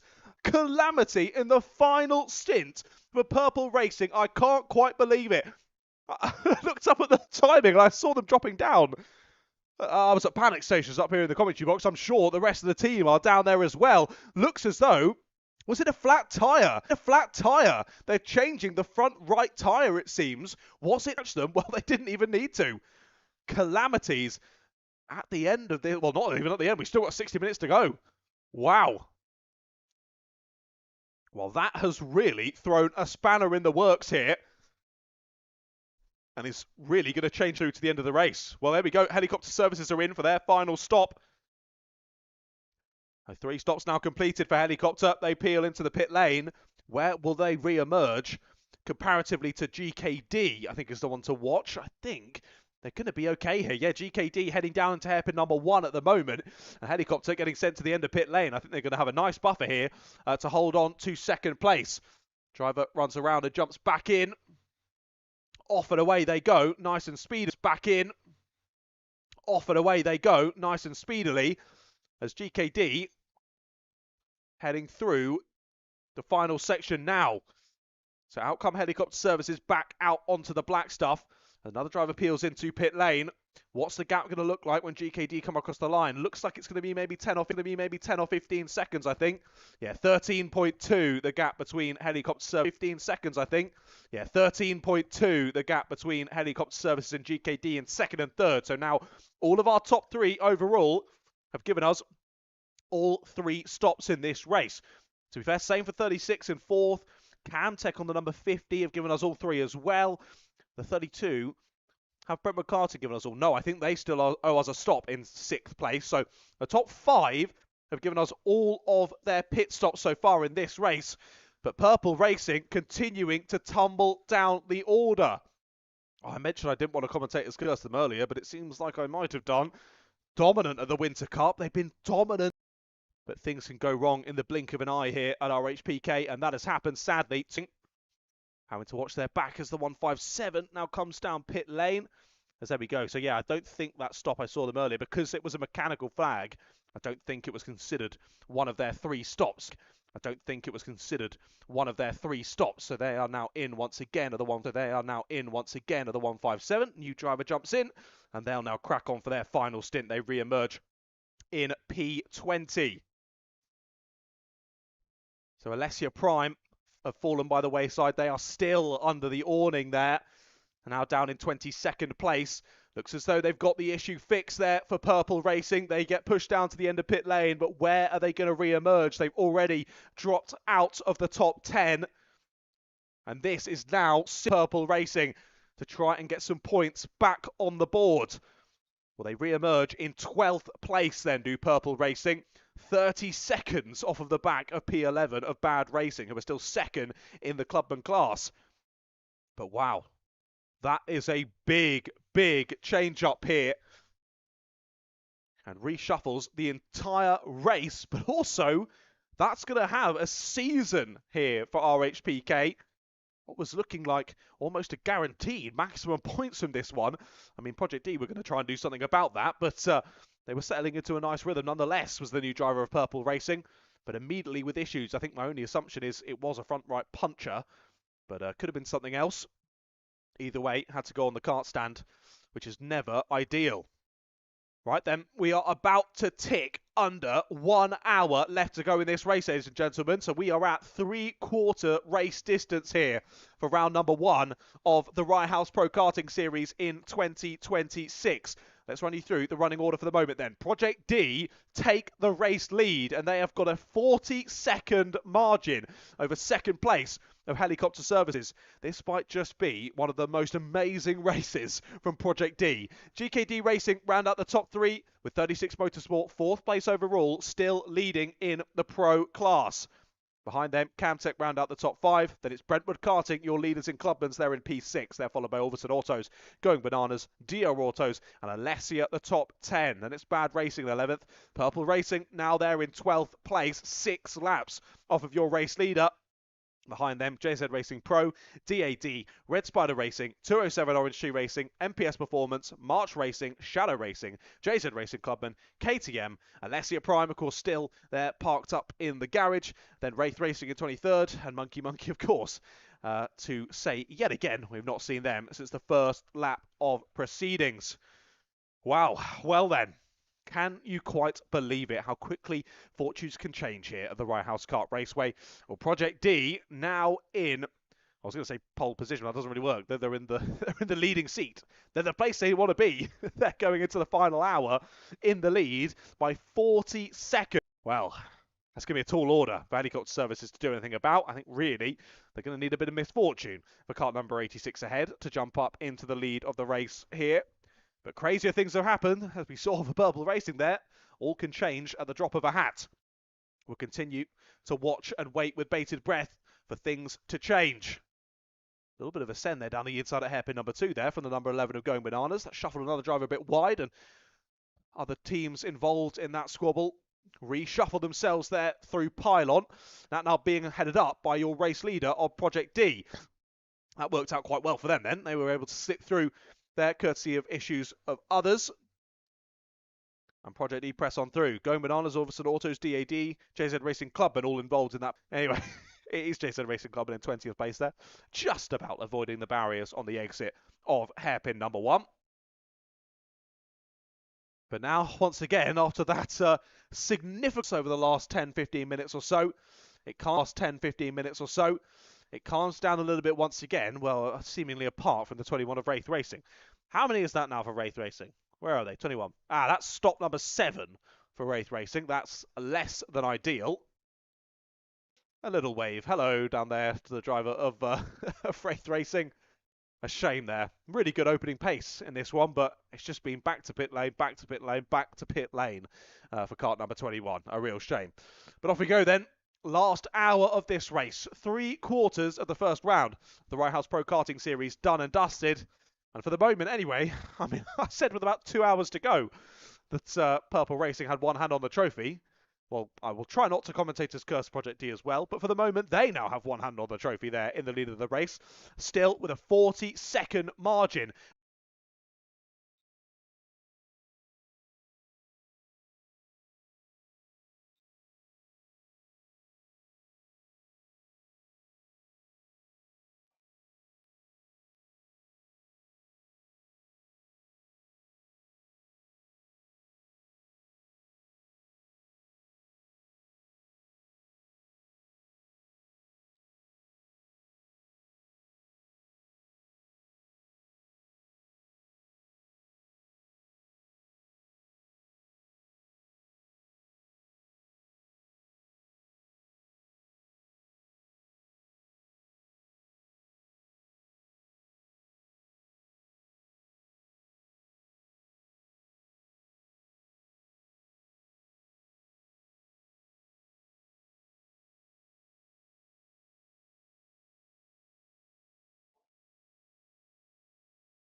Well then, we continue to press on in this race, and do you think the mechanical issue has fired up the driver of Purple Racing somewhat? They've just gone out and set a new fastest lap of the race. 40.660.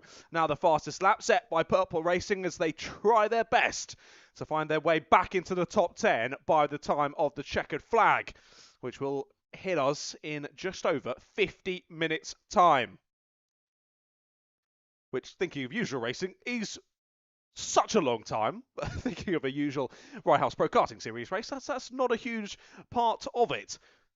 How much time have they got to gain back here? I'm going to try and do some maths, as we know, not my forte. I've got to wait for them to cross the line. I can't see their gap forward to Bad Racing, but Bad Racing are 17 seconds behind Alessia, who are there in 10th place. And there you go, a further 20 seconds it is back between Bad Racing and Purple Racing. However, on the last lap alone, Purple Racing were over a second faster than Bad Racing. So 20 laps or so, and they should be onto the tail of the 39. Not too much on the 39 to worry about, I don't think. Of course, we'll lose a little bit of points in terms of championship permutations. But either way, it's been a great day so far for Bad Racing. They might be feeling a little bit miffed now that Brentwood Karting are even in the Clubman class. They're so far ahead in 6th place overall. And without them here, Bad Racing could have potentially been on for their first ever Clubman class win. I do think I'm getting my data correct there. I'm sure Bad Racing will tell me otherwise if I'm wrong. But I don't think they've previously managed to get a P1. I don't believe a first place. Well, I've got my notes from last year at least. Let's have a look. Clubman class. No, it was 2 pole positions last year for Bad Racing. Apologies, Bad Racing. I've just looked at my notes, and you had 3 class wins last year. I will slap myself on the wrist, and I will shut up in the commentary box. Clearly, you've been more impressive than I ever thought, Bad Racing, so sincerest apologies. 3 class wins last year with 2 class pole positions for them in Clubman. 3rd place in the championship it was, as DR Autos took the Clubman class victory last year by only 1 point ahead of Slippery Banana. And again, we mentioned earlier how close it was at the end of the championship in, overall Super Pro, whatever you want to call it. And also in Clubman class, it was even closer. 1 single pro, whatever you want to call it. And also in Clubman class, it was even closer. 1 singular point in it. And again, that just shows teams who have had issues earlier on, the likes of DAD, now the likes of Purple Racing, you've got to get yourself back in the fray, get those points, because you don't know what's going to happen through the rest of the season and how much those points might just count towards the final championship order. Yeah, gap now down to 18 seconds between Bad Racing and Purple Racing. I think there was a change on the last lap as well. Yeah, Ulverson Autos getting past Brentwood Karting. So that's a change for 6th place overall. Ulverson Autos have given us all 3, haven't they? Yes, but I do still think we're expecting one more stop from Brentwood Karting. I could be mistaken, but I don't just yet. But there's still plenty of time. There's still plenty of time. Right then, continue on in this one. Less than 50 minutes left to go in this one. And here, gap still around 40 seconds between Project D and Helicopter Services. Again, they're not too dissimilar in terms of track positions. Oh, that was a big wide moment there for Red Spider Racing up the final corner. Took all of the grass there down on the exit of the final corner. Did well to keep it out of the barriers. But a less than optimal line, I think, to say the least, there through the final corner.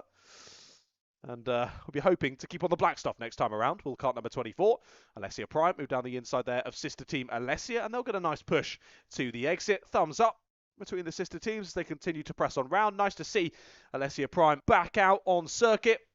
Of course, some serious issues for them, enough to take it out of the dummy grid and to the awning. Well, they got whatever it was fixed, seemingly. But now, 30 and 9 laps off of the next kart of KTM in 21st place. So, barring calamities for other teams, looking like they'll stay in that position to the checkered flag.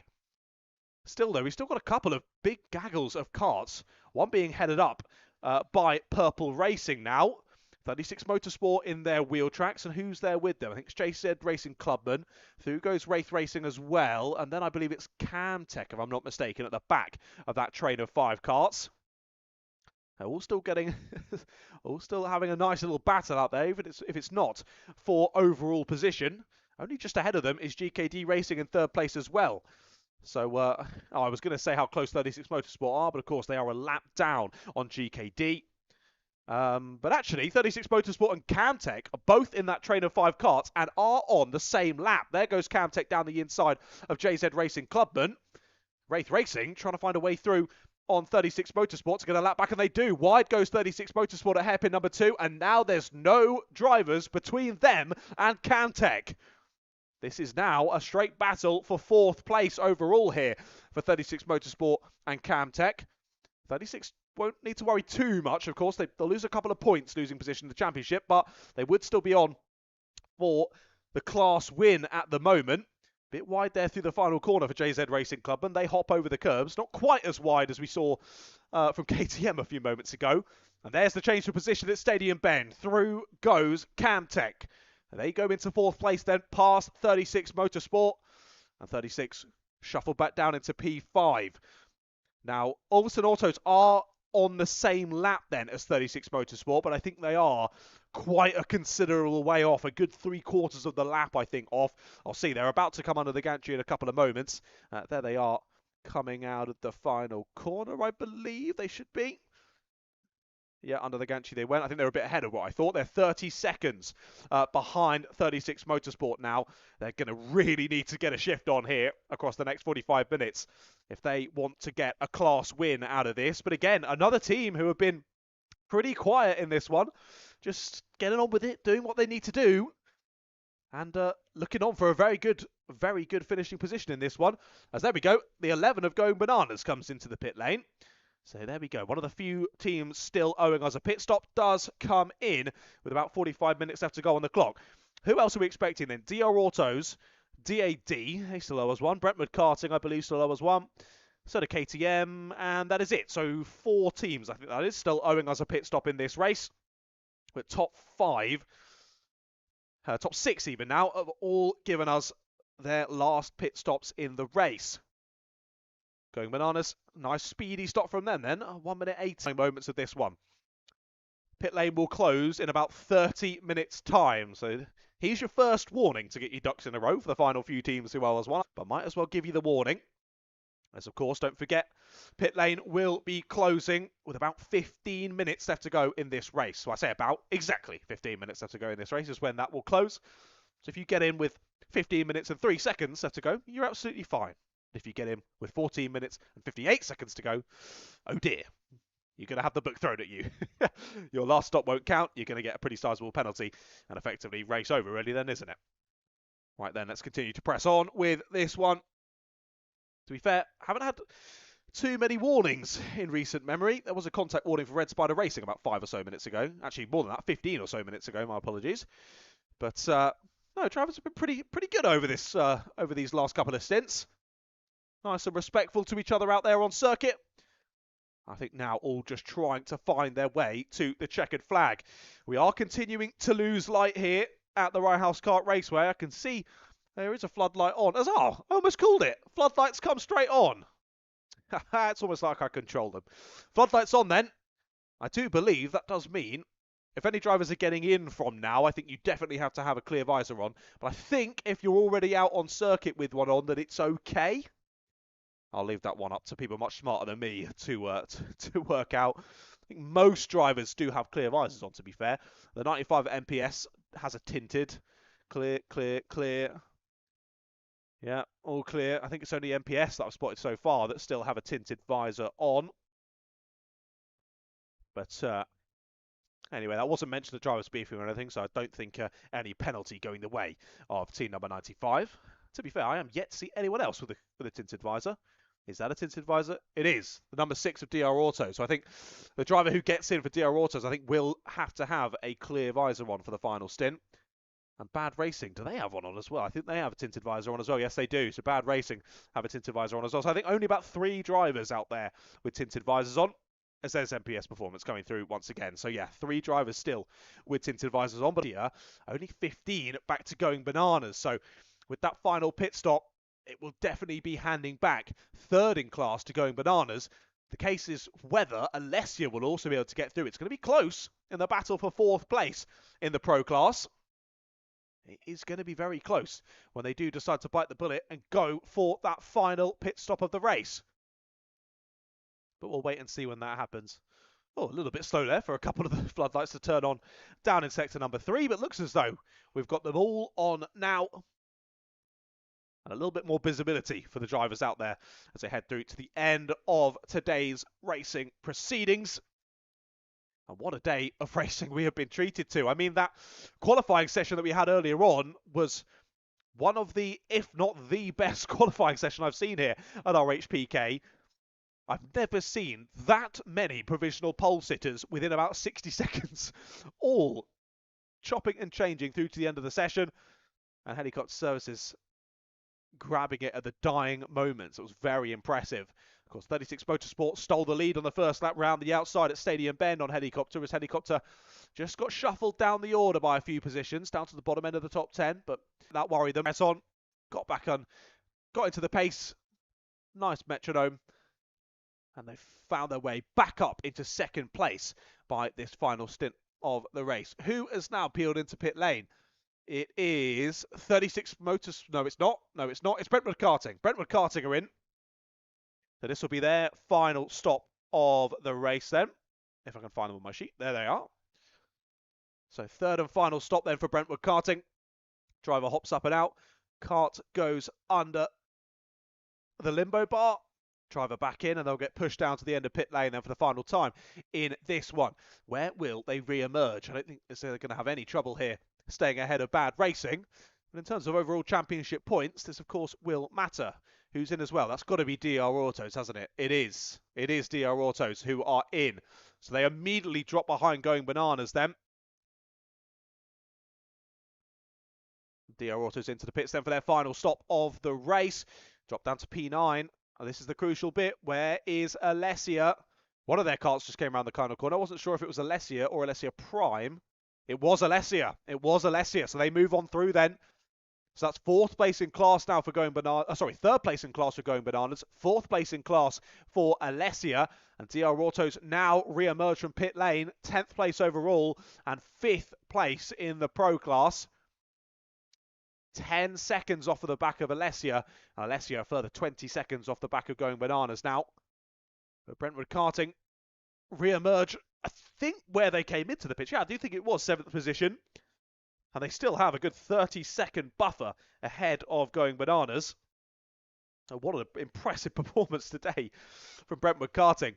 I was eavesdropping on the little natter this morning that Championship Coordinator Mr. Mark Beaumont was having with all of them. Just saying, get to the finish. Get to the finish in this one. That'll be really impressive if you get to the finish. Did we expect them to be up in 7th place here with 39 minutes to go? No, we didn't. What an unbelievable performance from these drivers, showing the talent on offer from Brentwood. And good to see the collaboration, hopefully, throughout this season between Brentwood Karting and RHPK. Getting some of the youngsters from Brentwood involved in some higher level owner-driver racing, but also then setting up some showdowns between RHPK versus Brentwood in the rental carts as well. That's going to be exciting. Hopefully I can come back for commentary on that. Or stick me in a cart. Hey, I don't mind who I race for. Get me out there. I've never actually been to Brentwood. I'd like to go down. I'd like to go down to Brentwood. Never really been in that area of the world for too long. Of course, not too far from these neck of the woods. But I'm only ever really down these neck of the woods for Right House karting events, really. Not that you care, but I'm based up in Milton Keynes, so not too far away. But equally not down the road to come down for a rental karting session. So I'll have to go down and try it at some point, though. Either way, less about me. Let's talk about the racing at hand. Project D still in the lead then. By a little bit of a margin. Well, I say a little bit of a margin. It's over a lap margin to Helicopter Services. Project D, that early pit stop. We had a good 3 or 4 drivers going for that early pit stop strategy, and it really seems to have worked out for those teams. As there we go. Look at that. Purple Racing are back into the top 10. That's good to see. They get the move done on DR Autos. Shuffle them just down to P11 now. And Purple Racing find their way back into the top 10. Well, they've got 15 more seconds to find to gain another position and a couple more points towards their championship charge. And they will definitely still be ones to watch out for in the championship this season, even if Lady Luck hasn't been on their side today. Definitely ones to keep your eyes on, Purple Racing.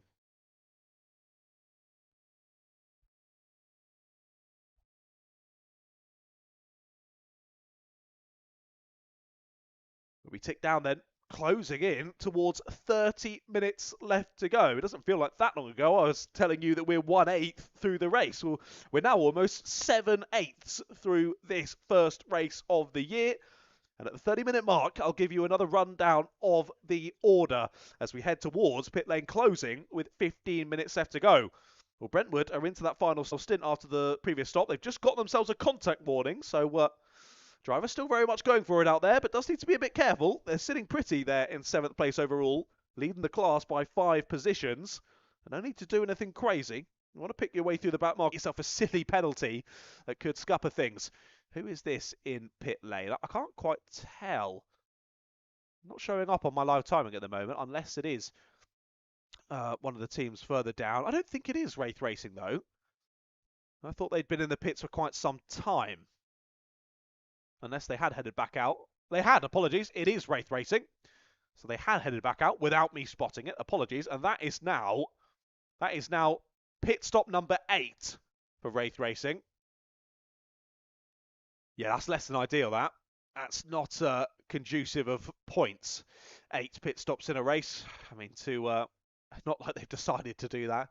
It's a real shame for them today.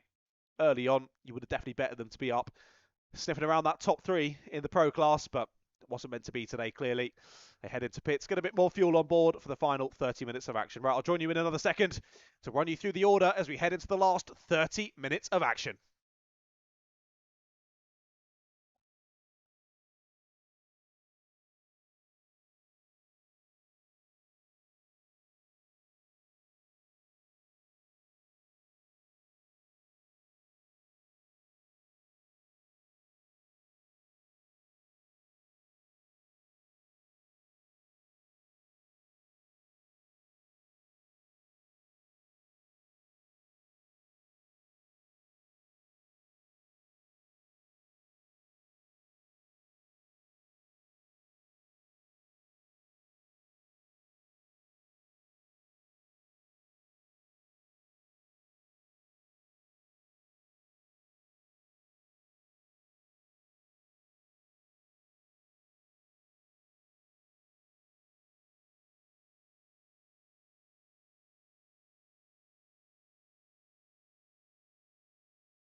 As we tick on down then to 30 minutes left to go in this race, we are still expecting a couple of pit stops in.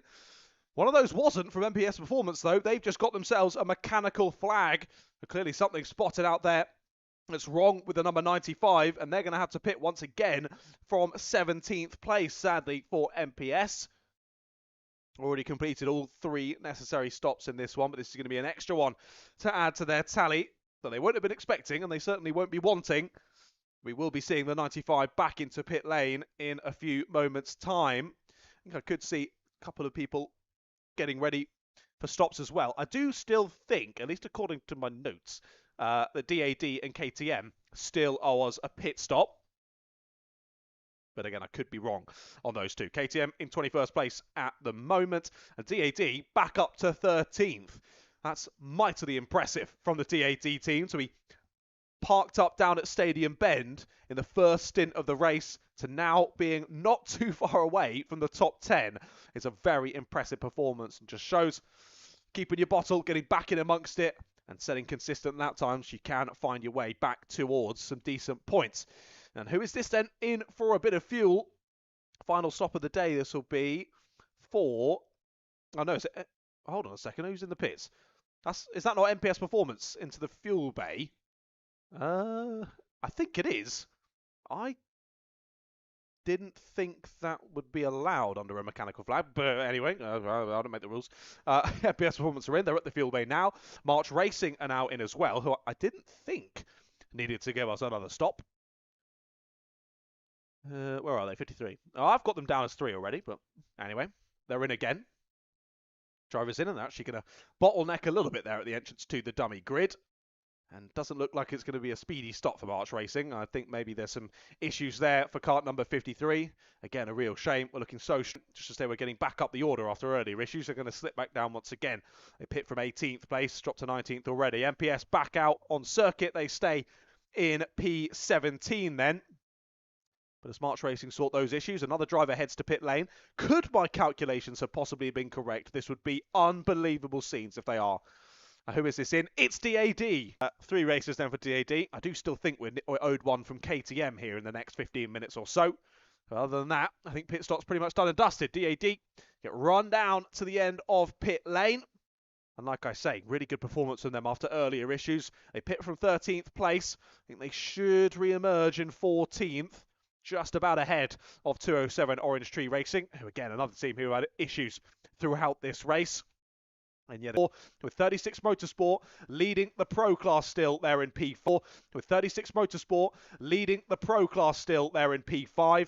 But have actually got relatively close company. Within 30 seconds still are Ulverson Autos there. Second place in the class there in 6th place. They're then followed by Brentwood Karting leading the Clubman class there in P7. They're then followed by Going Bananas, 3rd in Pro at the moment. They're in 8th place. Then Team Alessia in P9. Purple Racing 5 in P10.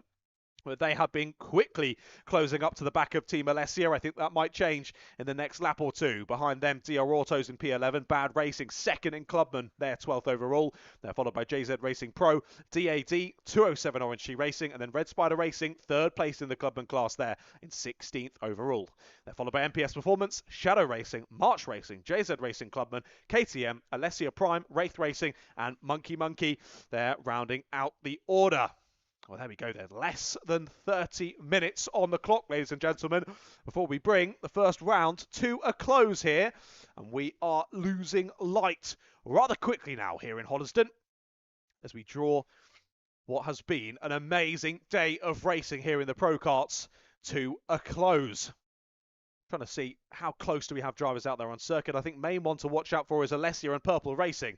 They've just gone through onto another lap, and those two absolutely nose to tail. Here they come through Regis Elbow and down into hairpin 1 for yet another time.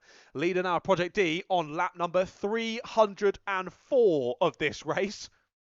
We clock up just a few laps here around the Roundhouse Kart Raceway here in RHPK. Looking to the outside line, there was Purple Racing, not going to find a way through just yet.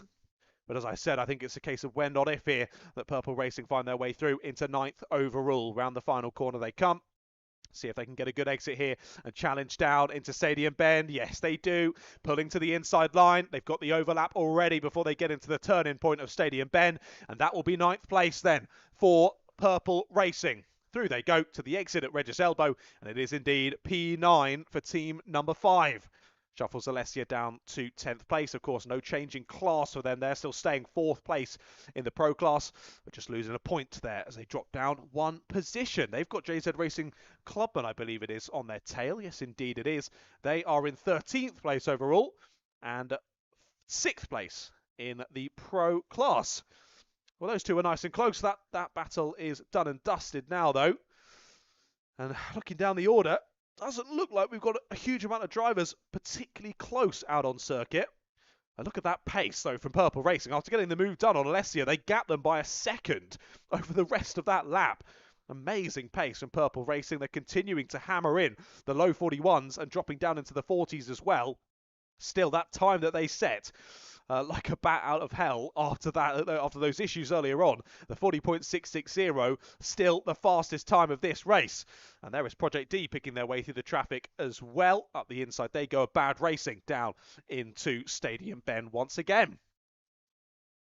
Like I was saying, not any real close battles out there. 12 seconds between Helicopter Services and GKD Racing, 11 seconds between Camtech and 36 Motorsport, and 15 seconds now between Going Bananas and Purple Racing. Those are your closest on track. There's also 12 seconds between DAD and 207 Orange Tree Racing. I think those 3 or 4 battles, the closest on track for the moment, none of them below 10 seconds at the moment, sadly, for the neutrals or me up here in the commentary box. Now, I do think everyone's done their final stops. My notes say I'm owed one from KTM. Well, not me specifically, but the race in general. But my notes could be wrong. But either way, I might as well let you know. It's 10 minutes until the pit lane closes. So I do think all the teams are given it stop. Potentially KTM haven't, but either way, I best let you know, just in case. 10 more minutes until that pit lane will close. And then it'll be a straight fight for the final 15 minutes to bring this race to a close. Let's see how we go for the rest of this one then. Not too long until we crown our victors from round number 1 across the 3 classes. But as we saw earlier on, let's not consider anything done and dusted just yet. We saw how quickly fortunes changed for Purple Racing. Still plenty of time for this one to play out. And yet again, as I was mentioning, consistent, fast pace from Purple Racing. That time they put in would have been the 3rd fastest time so far, I think, with a 40.8 on that previous lap. They are quickly closing the gap to Going Bananas in 8th place at the moment, trying to get a few more points. Damage limitation from those earlier issues.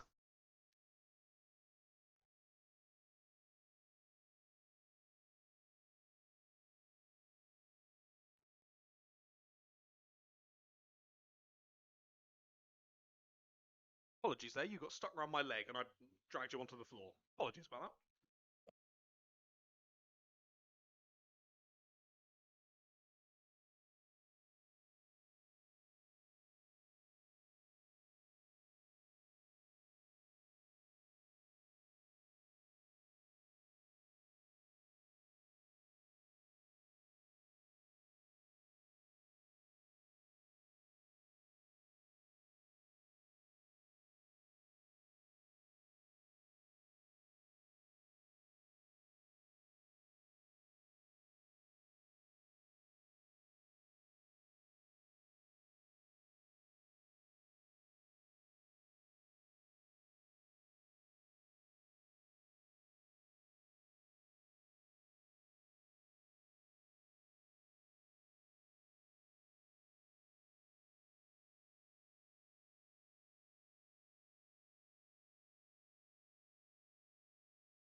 House Pro Karting Series. Like a broken record in the comms box. Over a lap in the lead, Project D. And I do believe they're continuing to be talking a few tenths a lap, but still really impressive, consistent pace for Project D. And continuing to keep the rest of the challengers well and truly at bay. To be fair to GKD, the gap between themselves and Helicopter Services is only 10 seconds.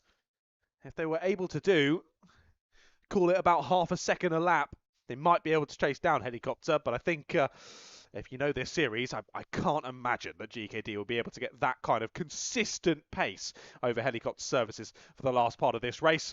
I think I would eat my hat if I saw that happen, but hey, crazier things have happened in RHPK. Let's wait and see. Wait and see how it all plays out then. We head into the final 20 minutes. Of course, to remind you as well, pit lane closes in 3.5 minutes' time. It looks as though March Racing are back in yet again. A shame for them. Pitting under 19th place once more. They were in not too long ago. And they are back in yet again. A shame for team number 53. But I'm sure lots learnt from today. Come back stronger at round number 2. But a good result has slipped through their hands yet again here today at round number 1. Not how they would have wanted to start this season. 36 Motorsports still in the lead of Pro. I think they've extended that gap. I want to say last time I saw it was 20 seconds. It's now just over 25 seconds. So 36 are doing a nice job there of making sure they hold on to this lead in the class through to the checkered flag. They've been really impressive throughout today's race. Just managing it really well, battling when they needed to, but also making sure they didn't lose too much time to teams around them where it didn't really matter too much. And they're just being waved through there were Camtech. That was Alverson Autos, I think, just allowing them through there at hairpin number 1. So Camtech continue to press on by. That's Camtech followed by Alverson Autos, followed by DAD there as they continue on through down to Pylon. But Camtech in 4th place, looking at the moment like they might just missed out on the podium from today's race. But considering where they were on the grid at the start for this one, 17th place on the grid. That's been a mightily impressive performance. As we spoke to the driver before the race, wasn't feeling too positive after that qualifying session, understandably so. Very much feeling out of position. Well, they've made up for that in racing conditions, haven't they? Up to P4, very impressive. But again, maybe that then just stifles the thought of what could have been if maybe we'd started a little bit higher up the order. I think potentially a podium could have been on the cards. But anyway, no need to think about that now. Lots learnt. Ready for the following rounds of the season. We press on though. Not too long until that pit lane closes. Only about 1 minute and 20 seconds until the pit lane will close. And then, as we say, a straight battle through to the finish. What's that gap looking like now? Oh, wow. It's down to less than 4 seconds between Going Bananas and Purple Racing. So again, Purple Racing on the hunt for some extra points as they try and chase down 8th place of Going Bananas. Going Bananas not too far behind Brentwood Karting in 7th place. However, there is a lap between the two of them as well. So Brentwood don't have too much to worry about here through the final stint of this race. Just keep running that pace, keep doing what they need to do, and it might be a win in class on debut from Brentwood Karting. That would be fantastic for them to turn up and blow the competition out the water in the Clubman class on their first ever attempt at a pro karting race.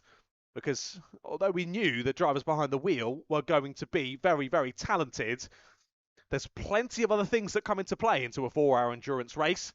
And given it's their first time doing all the pit stops and whatnot, the strategy for the race as well, things can so easily go wrong. Well, they have been on the money throughout this one. Haven't put a foot wrong. And continuing to run there in 7th place overall. Only 5 laps off of your race leader, who is now on lap number 322 of this race. And we've just ticked below 15 minutes left to go in this race. And that means pit lane is now closed, ladies and gentlemen. No more pit stops in this one. And we'll simply run until the race comes to an end. Once again, thank you all so much for joining us here at the Rye House Kart Raceway for the first round of 9 of this 2026 season. And of course, well, whether you're here at the track or whether you're watching from home, wherever you are, thank you for joining me on the YouTube live stream as well. To remind you all here at the circuit once more, head over to the Rye House YouTube channel and you'll be able to listen back to all the commentary from today. If you want to listen back to any particular moments that hopefully I will have covered, hopefully I won't have missed it. Of course, nearer these latter parts of the race, it does become a little bit more challenging for me to spot what's going on outside of my commentary box window, but doing the best I can. Sadly, I haven't got the night vision upgrade to my glasses just yet, but pending. Change for 8th place. Look at that. We thought it was going to happen pretty soon, and it has happened. Purple Racing getting by. Purple Racing getting by, going bananas for 8th place. So again, more points in their pocket. Doing a really good job at damage limitation. Our team number 5, that driver has been driving so well since the issues, and again on the last lap down in the 40s, a 40.9. No other team on circuit has been this consistently fast throughout today's race, and Purple Racing definitely deserved the race victory out there today, but clearly luck not going their way. Equally, Project D have had a stunning performance. They are very much deserving of the race win as well. And for the moment, it's looking pretty good. But still 13 minutes left to go on the clock. Plenty of time for things to change. Not that I'm tempting fate. But hey, we'll wait and see. Still Project D, Helicopter Services, GKD, your top 3 overall. As we head on towards the dying parts of this race. As I was mentioning there with the live stream, of course, all the rounds that I'll be attending, I'll be making sure that there's a live stream, and I'll do my best to make sure that any of the guys covering as well for the rounds I can't do, also to get a live stream sorted. But easier said than done, because we've got to make sure that they're signed into the YouTube channel, etc, etc. There's behind the scenes work needed to be done in there, but we'll do our best to make sure that happens. To remind you, of course, you're here for round number 1 on the 7th of March. Round 2 will be here on the 4th of April. That'll be me joining you in the comments box for that one. Round 3 on the 2nd of May. Joseph Black will be joining you for that one. Round 4 on the 6th of June. It'll be Yusuf bin Sahel in the box for that one. Then I return for round 5 on the 4th of July. Then round 6 on the 1st of August. That'll be me in the box again. Round 7 on the 5th of September. Once again, me in the box for that one. Then Joseph Black returns on the 3rd of October for round 8. And then I'm back to finalise the series. Round 9 on the 7th of November. Those are the dates you need to have in your diary. Make sure you're here, hopefully, for every single round. But if not, that you're watching along from home and supporting all of the drivers as well. Always fantastic to have your support for what is such a fantastic series here at Rye House. Has been going for many, many years, many more years than I have been involved in commentary. But always an honour to be back here at the Rye House Kart Raceway. Always an honour to be the shouty man over Pro Karting Series action here at Rye House. Well, again, we continue to dwindle down towards 10 minutes left to go on the clock.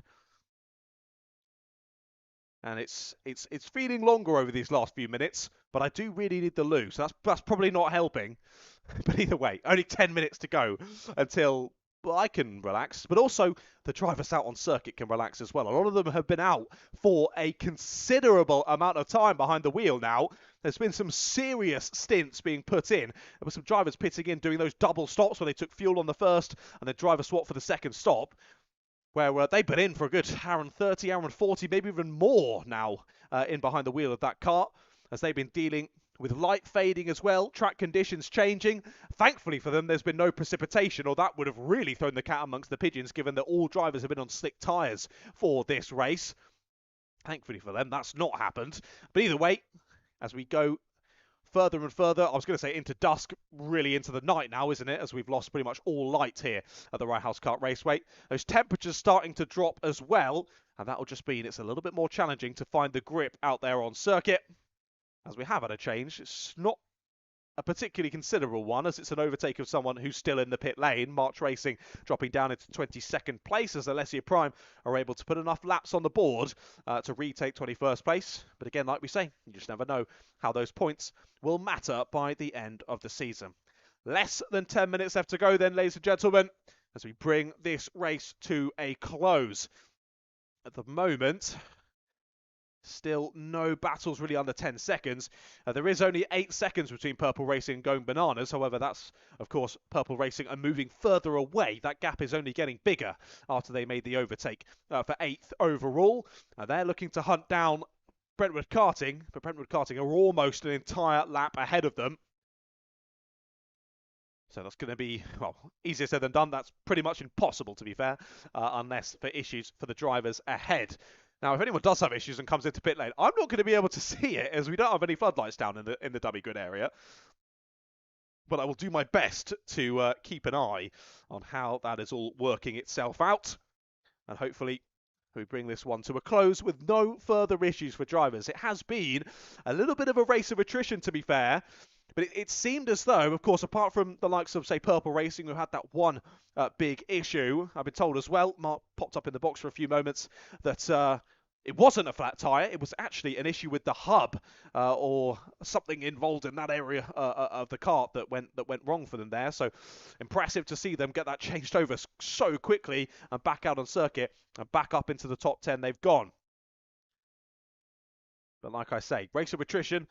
And apart from those ones like the Purple Racing issue, for quite a lot of the teams we've seen, most of the teams, no issues at all, but a couple of the teams just having issue after issue after issue in this race. And yeah, Lady Luck not on their side here for round number 1, but hopefully their fortunes change through the rest of the season. And once again, just like we saw in 2025, we do get a really close battle all the way to round number 9 later on in November. Feels so far away at the moment, but as we all know, that will come round so quickly. It'll feel like a blink of an eye, and suddenly I'm shouting about who's taking the championship as they come across the line. It always does. Always does. Time moves too quickly, doesn't it? But we've got to enjoy the moment, and that's what we're doing here for round number 1 of RHPK.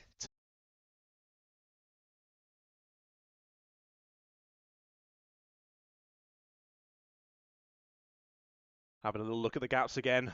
Sadly for the neutrals, looks as though the gap between Helicopter Services and GKD Racing is increasing. It was 10 seconds last time I checked. It's now up to around 12 seconds between team number 3 and team number 1. Then Camtech further lap also behind there in 4th place still. 36 Motorsport, Alverson Autos still on the same lap, but again that gap 24 seconds between those two. And 36 again just in to cruise that one home. They've already put in the hard work throughout this race, and they'll try to continue to press on through to the checkered flag. I mean, already 3 hours and 54 minutes of the race complete. Let's hope the final 6 go smoothly.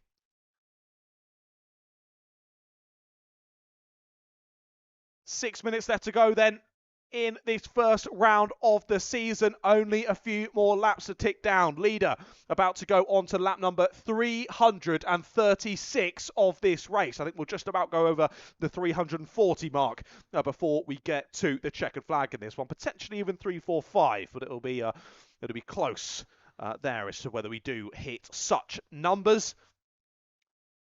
But so great to be back here at the Rye House Kart Raceway. I hope you've all enjoyed the coverage of the action here today. And even if maybe it hasn't quite gone your way out there on circuit, I hope you still had a good time, enjoyed your day out here at the Rye House Kart Raceway, and hopefully we do see you back for the rest of the season. But again, also got to give a shout out, we haven't had any warnings, contact or otherwise, for over 30 minutes now, which is good to see. Drivers keeping it nice and smooth despite the loss of light here at the Rye House Kart Raceway. Still drivers working together really nicely, showing the respect that they need to show each other. As there's a lot of trust that goes into racing at this kind of time and these kind of conditions. As the light continues to fade, a lot of trust here in your fellow drivers to remain respectful and have that room given. Make a silly decision and ruin not only your race but someone else's in the dying moments. And also got to give a shout out once again to everyone behind the scenes that makes this possible. Of course, Championship Coordinator Mr. Mark Beaumont, but everyone behind the scenes at Rye House as well, whether that be Luke and Sam and Cosmo and all the guys that work here at Rye House, both behind the desk in the main clubhouse, in the restaurant, but also, of course, all the marshals, all the medical crew as well, who are on standby to make sure everyone is safe as they can be out there on the black stuff. Of course, you can never guarantee 100% safety, but as long as you've got the crews here to look after them in case the worst does happen, that's always what we need. So a big thank you to them, especially the volunteers who make this possible.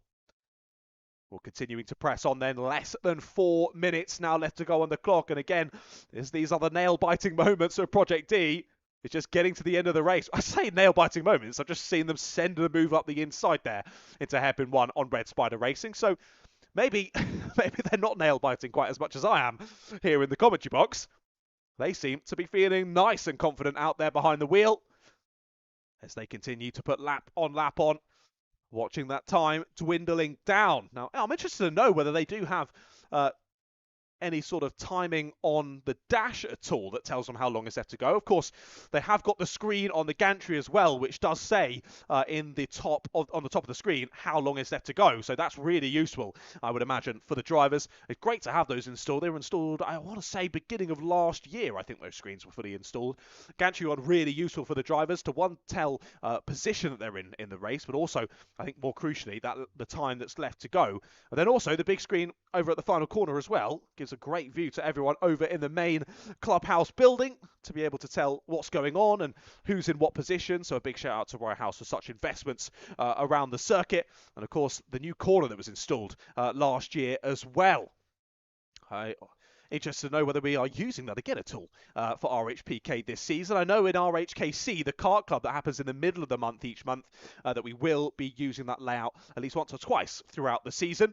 Interested to see if we do use it again here in RHPK. We'll wait and see later on in the championship season.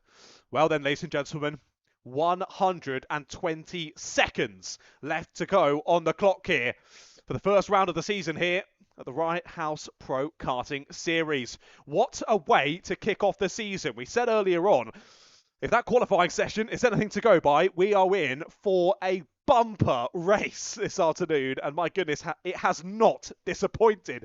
Just as we thought things were settling in, more chaos ensued, and particularly the likes of Purple Racing, what was very much their race to lose with about an hour or so to go, and indeed that hub issue causing them to drop down the order. But it was down sort of the mid-teens. They fought their way back through to 8th place. They should still be very, very proud of their performance. And yet again, to highlight the driver behind the wheel, last lap a 40.9. I have not seen another driver drop down into the 40s really at any other point in this race. Saying that, I've just seen a new personal best from Alessia Prime. They've just jumped down into the 40.9, so fair play. Apart from that little blip there from Alessia Prime, I've not seen anyone drop down into the 40s in the last sort of 30 minutes, maybe even an hour.